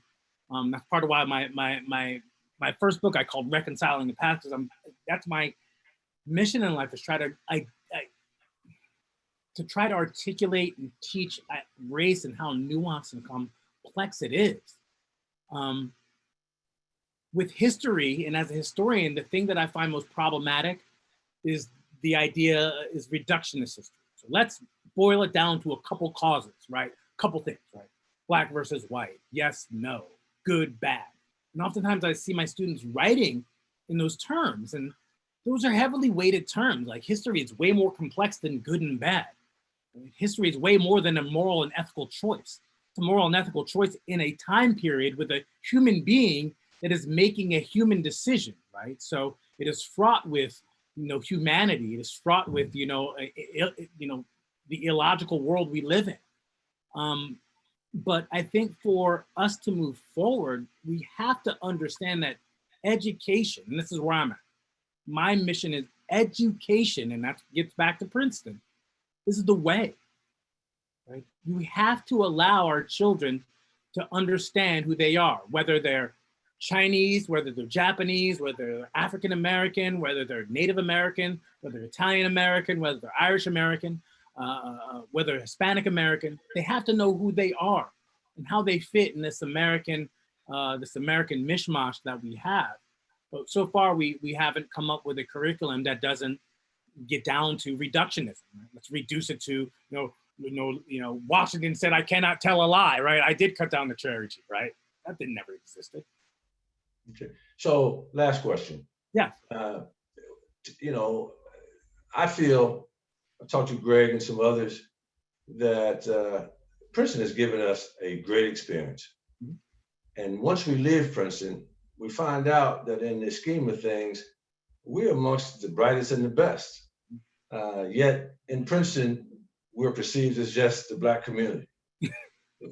What is your thought about being able to leave here and look back and come back, and the type of perspective that gives you on the world, being a Black Princetonian who cares about where he came from? Yeah. So what bugs me the most, I really wish I could live back there. I wish I could find a way to make enough money, have access to like the fishing that I have, the skiing that I have. Like literally my life is a postcard within an hour and a half, either direction, north, south, east or west that I drive, right? It's where Americans, once in a lifetime go get to see the stuff that's like in my backyard. So I so super value this. But I would say this, right? I think we have to fight as Princetonians to maintain a level of Blackness there. Right? When I go back, I don't see Blackness as much there. But it's way more Blackness than I see in Oregon, even in the Blackest neighborhood. But as a Princetonian living in Oregon, I can articulate, right? I can let them, I can articulate that, the Black experience is way more complex than they get, because the average experience of the Oregonian that I have, I know that my cultural capital that I have from the education in Princeton far eclipses 90% of the Oregonians I encounter, white. Without a doubt, I've been access to more education, more educational opportunities, more opportunities for books, erudite scholars in my family, friends, right? It's mind-numbing. You would be shocked. Right? Oregon ranks with, and I'm trying not to crap on Mississippi, but we're about 47th, 48th in the nation in education. Well, Denver is 49th, Colorado's 49th. Yeah. So I understand exactly where you're coming from. And you're right. You would think it would be a more southern city, a more southern state. Mm-hmm. But we find out that Black students are at the bottom of the well in almost every state. Every state. So, right. And so let me just say this. This has been, number one, I remember you running around as a little snotty-nosed Marrow boy when I was growing up there. But it is good to see your adult form. It is good to see what Carol and Teddy have brought forward into the world. It is good to see that there's an outstanding Black Princetonian in the world out in Oregon doing some things. But one of the things that we've learned from Paul Robeson is that Black Princetonians are world citizens. We find ourselves going in many places in the world and can find ourselves, like Romus found Leighton on a bus on his way up to Massachusetts or at a basketball game, to be able to recognize the Princeton walk, the Princeton talk, the Princeton feel for who we are. And so I am ecstatic to be able to see you again, young man. And I'm really pleased that Hopi and Greg suggested get Taylor Marrow to come speak, i.e. get Todd to come speak and share his perspective on the world, make his mother proud, make his dad proud, make us proud to have known that this young man came through here and was part of that community that has made us all one. So Taylor Marrow, thank you so much for your presentation. Thank you very much. Thank you all. Thank you. Now we're going to jump right back to our awards presentation. And part of our awards presentation today starts off with our Joint Effort Safe Streets Chairman recognition. I sent an email to the people at the Arts Council letting them know, and this is to spread the word on this event. But every year for the last 3 years, in April, I get a call from Jim Levine saying, what can the Arts Council, what can I do to help make the Joint Effort Safe Streets a better program? And every summer we've been at the Arts Council with our Jim Floyd lecture and some type of event where we've tried to bring the community together. And so while we're not at the Arts Council today, we are recognizing the executive director of the Arts Council for the service that he's provided, what he's done in giving back to our community.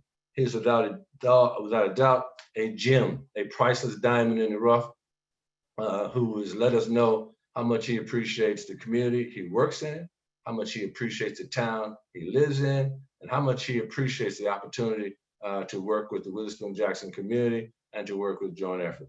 So Jim Levine, I want to take this time to publicly thank you on behalf of the Joining for Safe Streets program and the Witherspoon-Jackson community for all the service that you have provided to us over the years. So Jim, thank you so much. I just want to make sure that we take the time, and I would ask y'all all out there in Zoom land to give Jim Levine. Jim, you want to take a couple minutes and say something?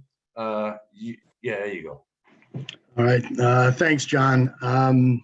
Let me start by saying thanks to Sally Ann. I went over and got lunch today, and it was fantastic. John, you're in Denver. You missed a fine fried fish lunch, so that's your loss. But John just mentioned that I've given to the community, and I would say that the community has given me more. I've spent 25 years in Princeton. And before I got involved in the Arts Council, I didn't know the depth of the history within Princeton and the depth of the place of the Arts Council within that history, but more importantly, the Witherspoon-Jackson neighborhood. And now 2 years later, or 3 years later, I can count a number of people as friends that I've met over the past 2 years. And Shirley, I think she's out there. I just want to give a shout out to her. She was supportive the whole way, starting coming in, giving tours of the facility. I got a chance to spend time with her, and it was really meaningful. And then Leighton and Shirley and Marie Evans and I got the honor to sit at Shirley's dining room table, where I think a lot of fine people have sat before me. And we had a chance to agree, and we had a chance to disagree. And that's what building the community is all about. Just the chance to sit together and learn from each other, learn the perspectives of each other, and how we can build a community together. So I'm proud of my couple of years. I'm turning the reins over starting September 1st. But one thing that I will impress upon the person taking my place, Adam Welch, is the value that the community brings to the Arts Council and the value that the Arts Council can bring. So with that, John, once again, thanks for this honor. It is really, really meaningful to me, and I'm very appreciative of all your efforts. All right, well, thank you, Jim. We appreciate you having come by here.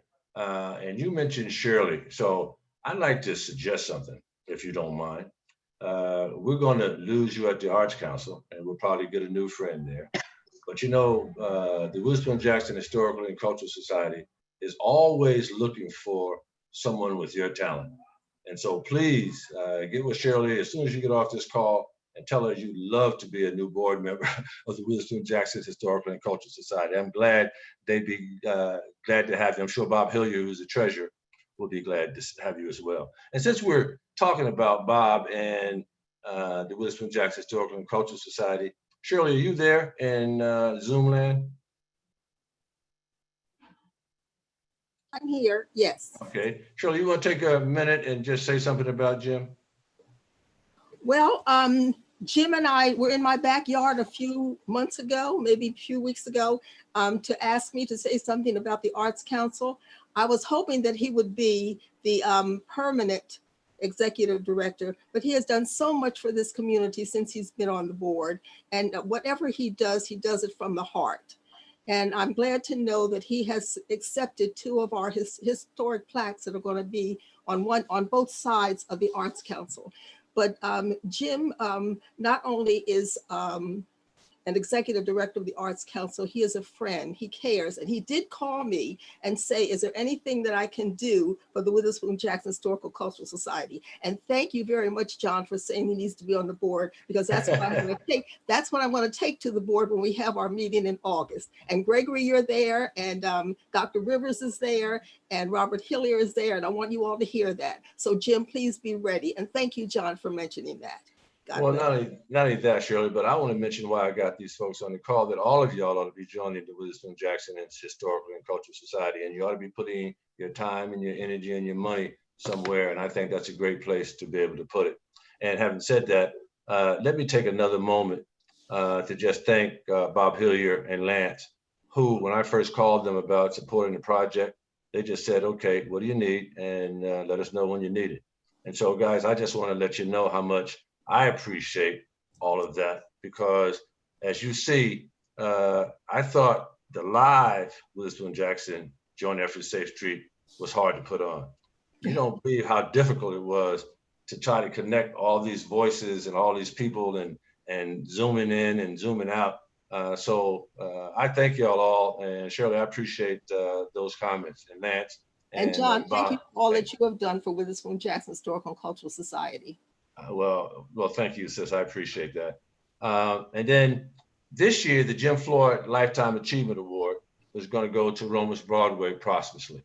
As y'all know, posthumously is when someone is not with us, you still recognize them in absence for the work that they have done. And so would y'all please give that absentee welcome and posthumous acknowledgement to Romus Broadway.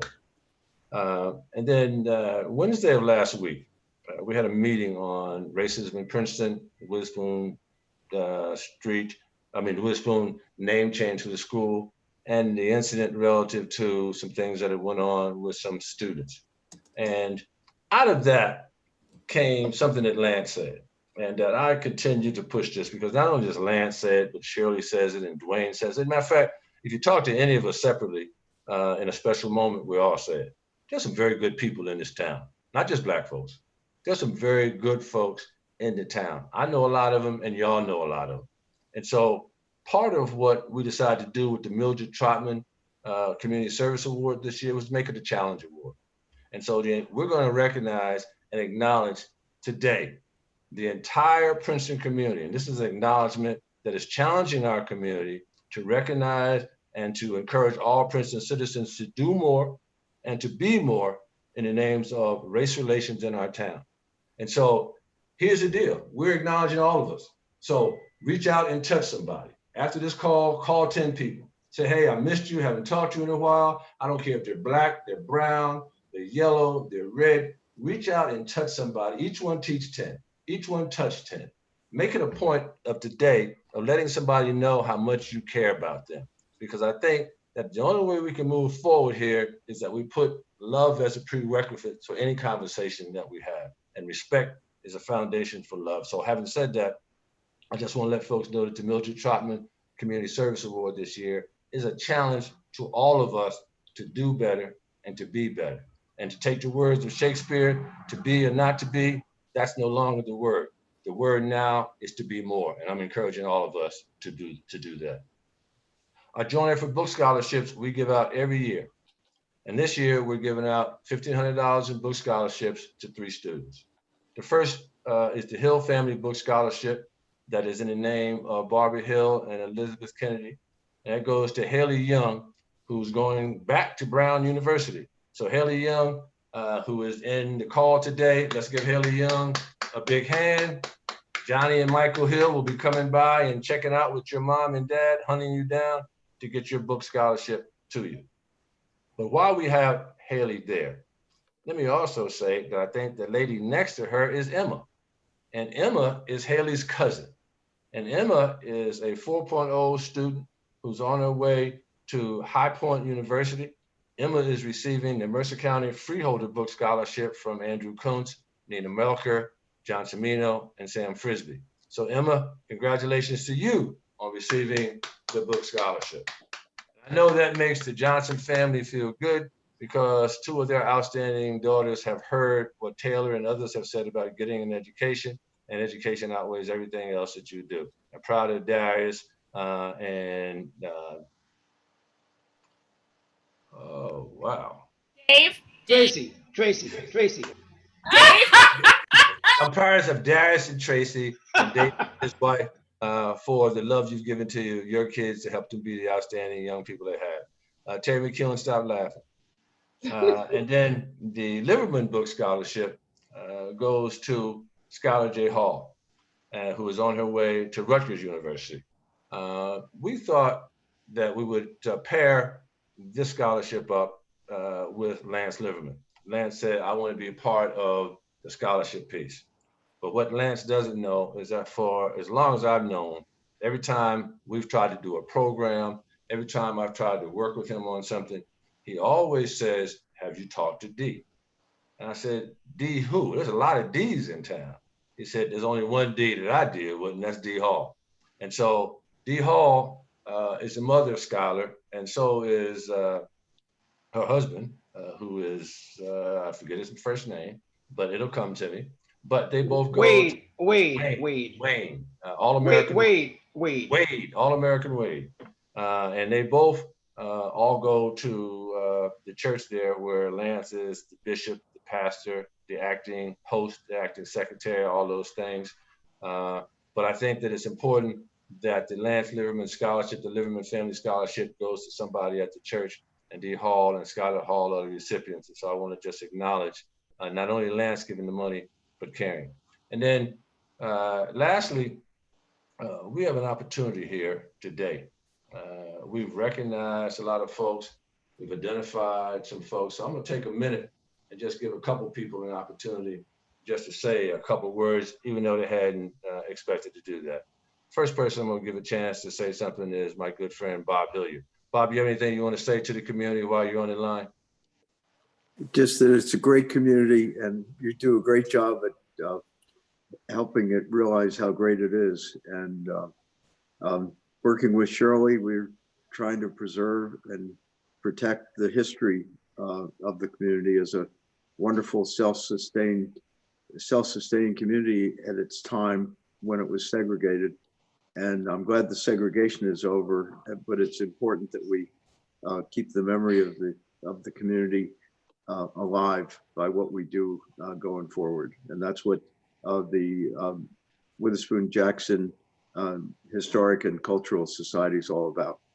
And I'm proud to be a member of it and proud to help Shirley make it all happen. Okay. That's all I have to say, except this has been an enjoyable afternoon, John. Good. Dwayne Williamson, our council person, you got anything you want to share? As I always say, you know, I love to talk and I love a captive audience. I didn't have anything prepared, but I can say this right here. I so appreciate the time that John puts in every year to come back to Princeton, whether it's physically or in this case, virtually, to keep the memory, as Bob said, the memory of the historic Witherspoon-Jackson neighborhood going. You know, I've been in Princeton for 22 years. The only downside of all this is that I still feel like I'm an outsider in a sense, because I mean, the history is so rich and beautiful. I'm like, gosh, I almost wish I knew some of these folks that are no longer with us that I hear about after the fact. But I also thank God that I do have the opportunity to get to know the folks who are there. The people from the Witherspoon-Jackson neighborhood now. Eric Broadway is a close colleague and friend of mine. I knew him first as my fellow attorney, and I later learned about his history and his grandfather, Patrolman Harris. May he rest in peace. And I've learned about all the other great things about Witherspoon-Jackson neighborhood. So in short, thanks again, John, and I thank everyone for coming out this afternoon. All right, Lance, anything you want to leave us with? I do. John, I want to thank you for taking the time and energy and putting this together. It's a lot of work, and you do it from abroad. Sometimes, especially with this Zoom thing, it makes it difficult. But I think it came together fairly well, and I want to thank everybody for participating. You know, it takes a lot of energy to sit in front of a computer or an iPhone or an iPad and listen for hours and hours and hours on. It takes a lot of energy. And I think that we do it because we think that what you are doing and what you have put forth is important. So I just want to say thank you. I mean, from the bottom of my heart. And, you know, I'm always here to support. I mean, I love this. I love the community. I love the people. And I'll say it again. You know, don't take a CNN as your Bible. People are good out here, and don't take other places as your Bible. there are so many great people all around you. And I think that we need to focus on that more than anything else, because yet you see all this destruction and craziness. And Todd mentioned all this with his whole lecture series. But I mean, I'm still rooted in the reason why I'm here is because they were good people, white, black, Spanish, Chinese, Japanese, whatever, that reached out and touched me. So I still think those folks exist. And I think we need to come together as a community and not follow this crazy president and all these, these crazy nonsense folks, following him, and understand that we are better than that. So what I take from all this is that, this is a community, this is a family, and we're going to stay a family. And no matter what they do, we're staying a family. So thank you, John. Appreciate it, man. Appreciate it. And then our last comment before the Sam Frisbee experience, even though he didn't know he was going to have an opportunity to say something, but he's going to be the next mayor of Princeton. I want to give Mark Fried a chance to say a kind word. Hey, John, that's really nice of you. I can't get my picture to come up. Something happened with my camera, so I've tried to fix it, but no luck. But anyway, look, I think all 4 series of Zoom calls you've done, John, have been really good. And thank you for being so involved, staying so involved in our community and helping us. And I look forward to you staying involved. I am very hopeful that I do get elected in November. I know nobody's running against me, but I'm not taking anything for granted until after the November election. But I'm looking forward to us having discussions with you and everybody here and people that have participated in the other sessions. Like I've said before, some of those discussions might get difficult, but that's okay. We're dealing with real topics, and when you talk about real things, it's not always a pleasant discussion, but we're going to have those difficult discussions, and we're going to continue to move forward as a community. So again, looking forward to working with everybody. And John, thanks for all your help. No problem. And then, ladies and gentlemen, let me introduce you to the Honorable Freeholder, who is going to be a commissioner soon. As you know, the freeholder is out, and now they're going to be county commissioners. So the Honorable County Commissioner Sam Frisbee, who will lead the Gospel Hour with the Sam Frisbee musical experience. Freeholder Frisbee, take it over. All right, JB, I appreciate you. I'm going to get off my phone. He's going to start going from the church, but I want to say thank you for all that you do, John. From Denver, you keep your hands on the pulse of everything going on in Princeton, Mercer County, Trenton, and we're grateful for your fire and fervor and the work that you do. This has been a phenomenal week. I've been able to kind of break in on different pieces, and the work that you do is transcendent. And we recognize that given the times that we're running up against and this election that's coming up, we need more people that have their fingers on the pulse of what's going on in our day-to-day communities, because the privilege that we used to have of just being able to go to a poll and vote, we're not going to have that same privilege. And so we need to get our networks. We need to be almost like the Underground Railroad right now, getting freedom to the polls. And so thank you for all that you're doing, because this is energizing our folks and energizing our base and allowing us not to forget from whence we came.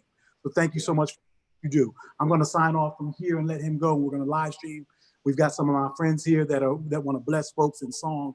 And we're blessed to be able to do this with you every year for the last 3 years. So thanks, JB. Thank you, Sam.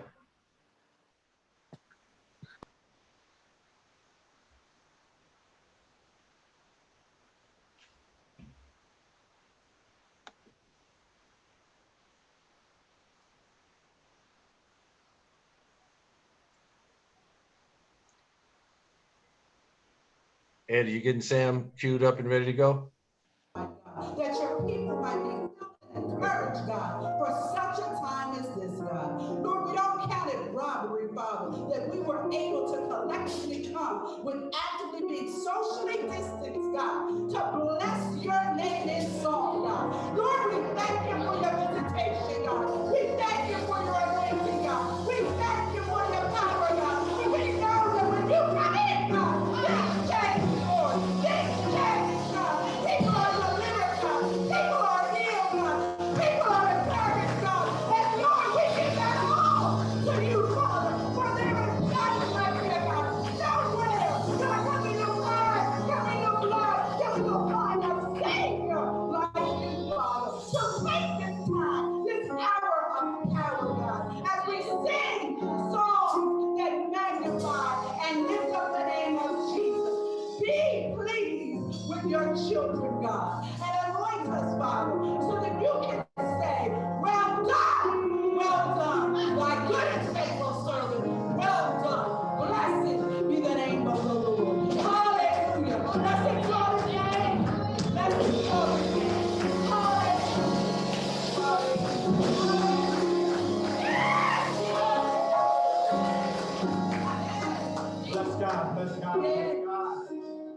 saying Frisbee, and these are my friends. I appreciate you tuning in. I appreciate my friends. You know, we've been locked up for a long time. We haven't been able to get together. And praise God. And these folks, they just come together with me probably once or twice a year.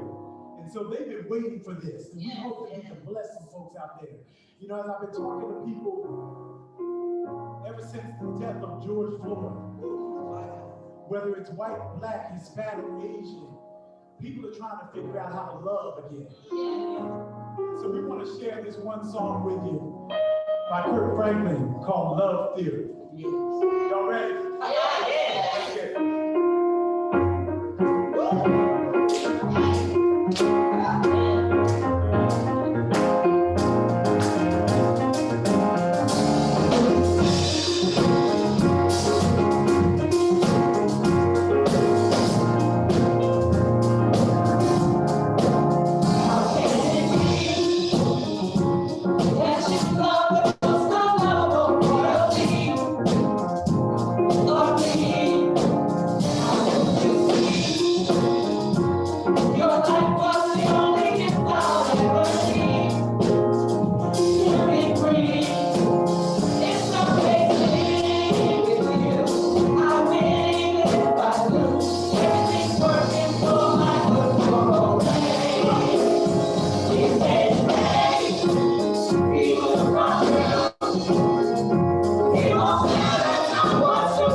But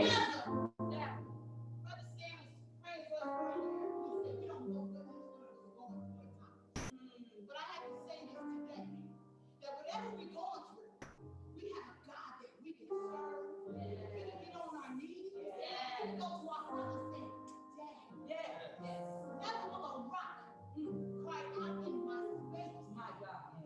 So he is a God that answers every prayer. As the old people used to say, old too, y'all. I have to say it like this. He said, you don't come on time when people come when you don't come when you want, but he always.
Interesting that when we look at the musical diaspora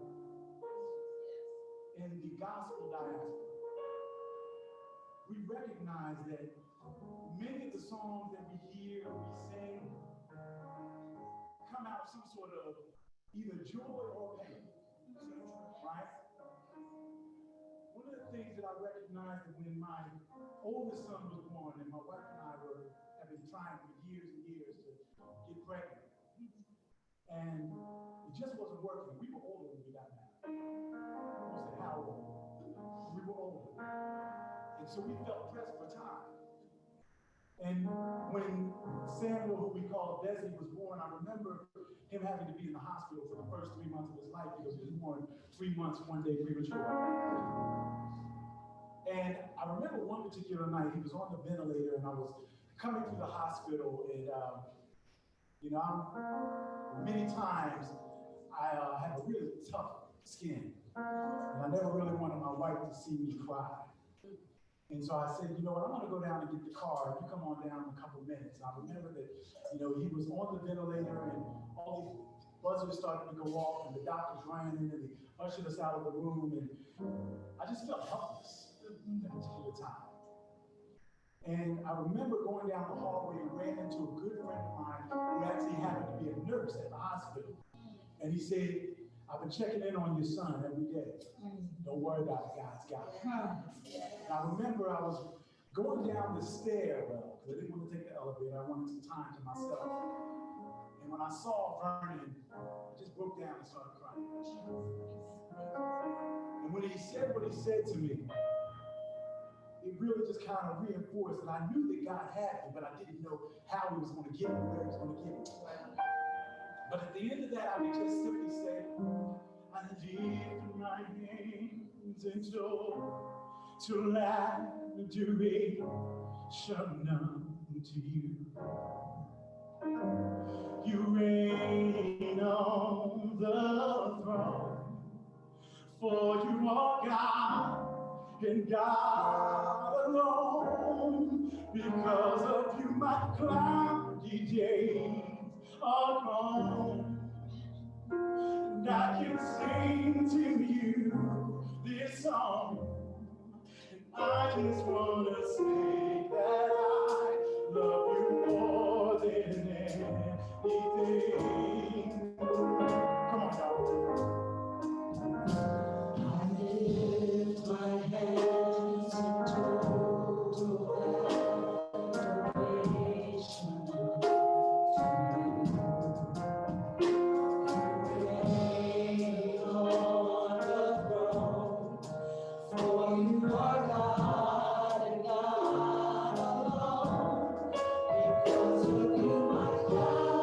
Days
want to tell you, Lord, I love you, Lord, I love you, more than anything.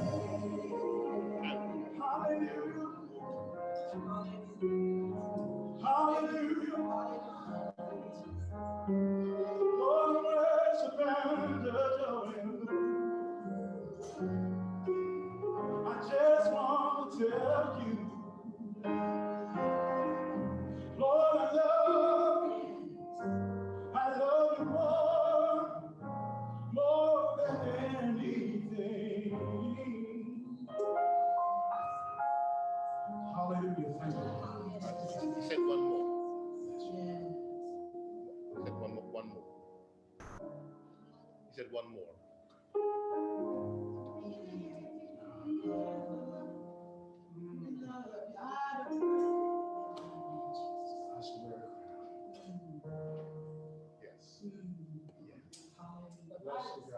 Yes. On the day, on that great day, we're going to receive a crown. See, that's the song to tell you if you don't have it right, you need to get it right. Because you're not going to make it into the kingdom if you don't have a crown. So what you've been doing is not God doing. You need to change what you've been doing. Because on that judgment day, we all want to receive.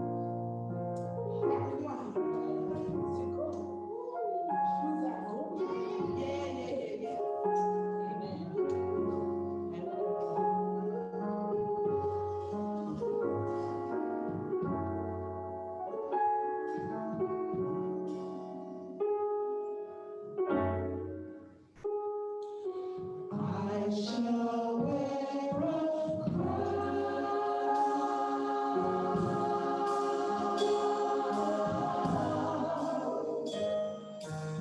I shall wear a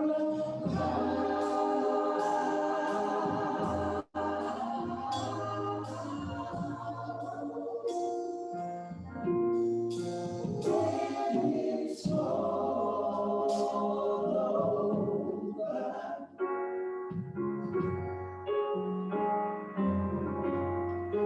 When it's all over.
Very good, Sam. Very good. Very good. Very good. I am the last voice that you will hear here today. And so as we close out our program, I thought I would leave y'all with a song that goes back a bunch of years and from one of my favorite artists, Gil Scott-Heron.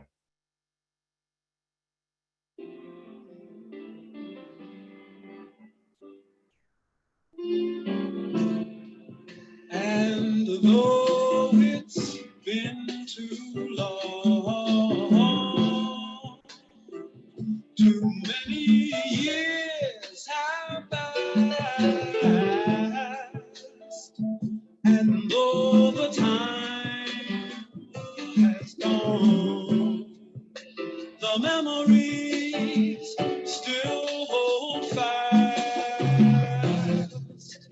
Yes, as strange as it seems, we still live in the past.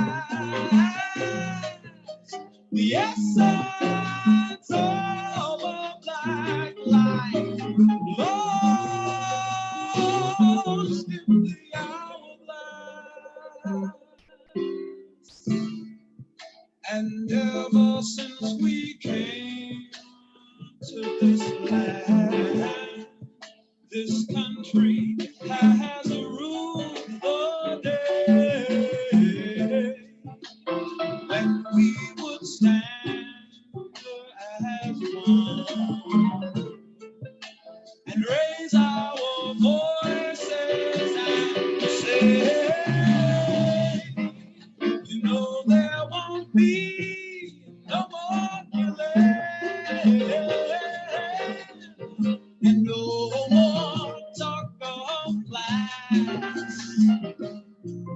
your sons and your daughters won't die in the hourglass.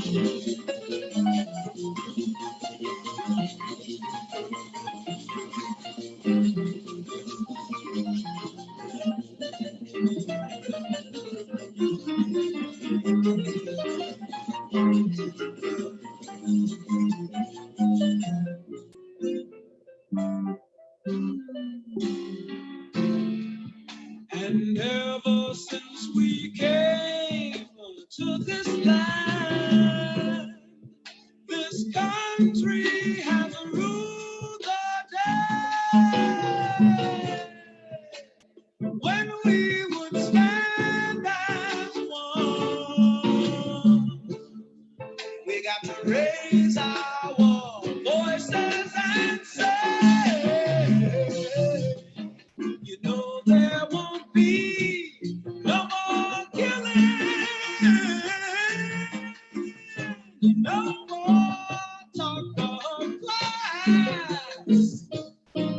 Your sons and your daughters walk on in the hourglass.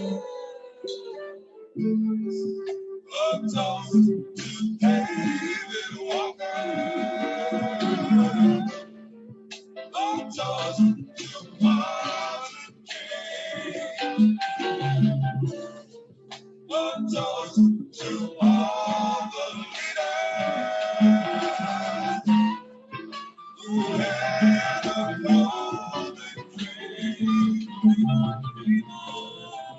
A toast to all black fathers who lived their lives in vain. A toast to all black mothers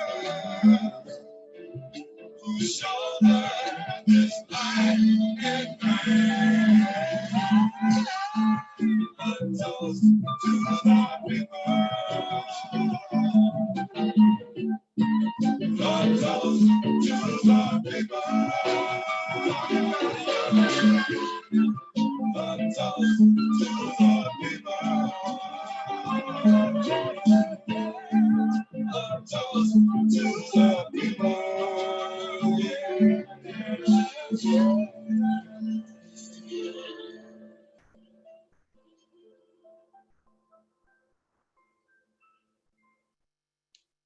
That was my toast to the people.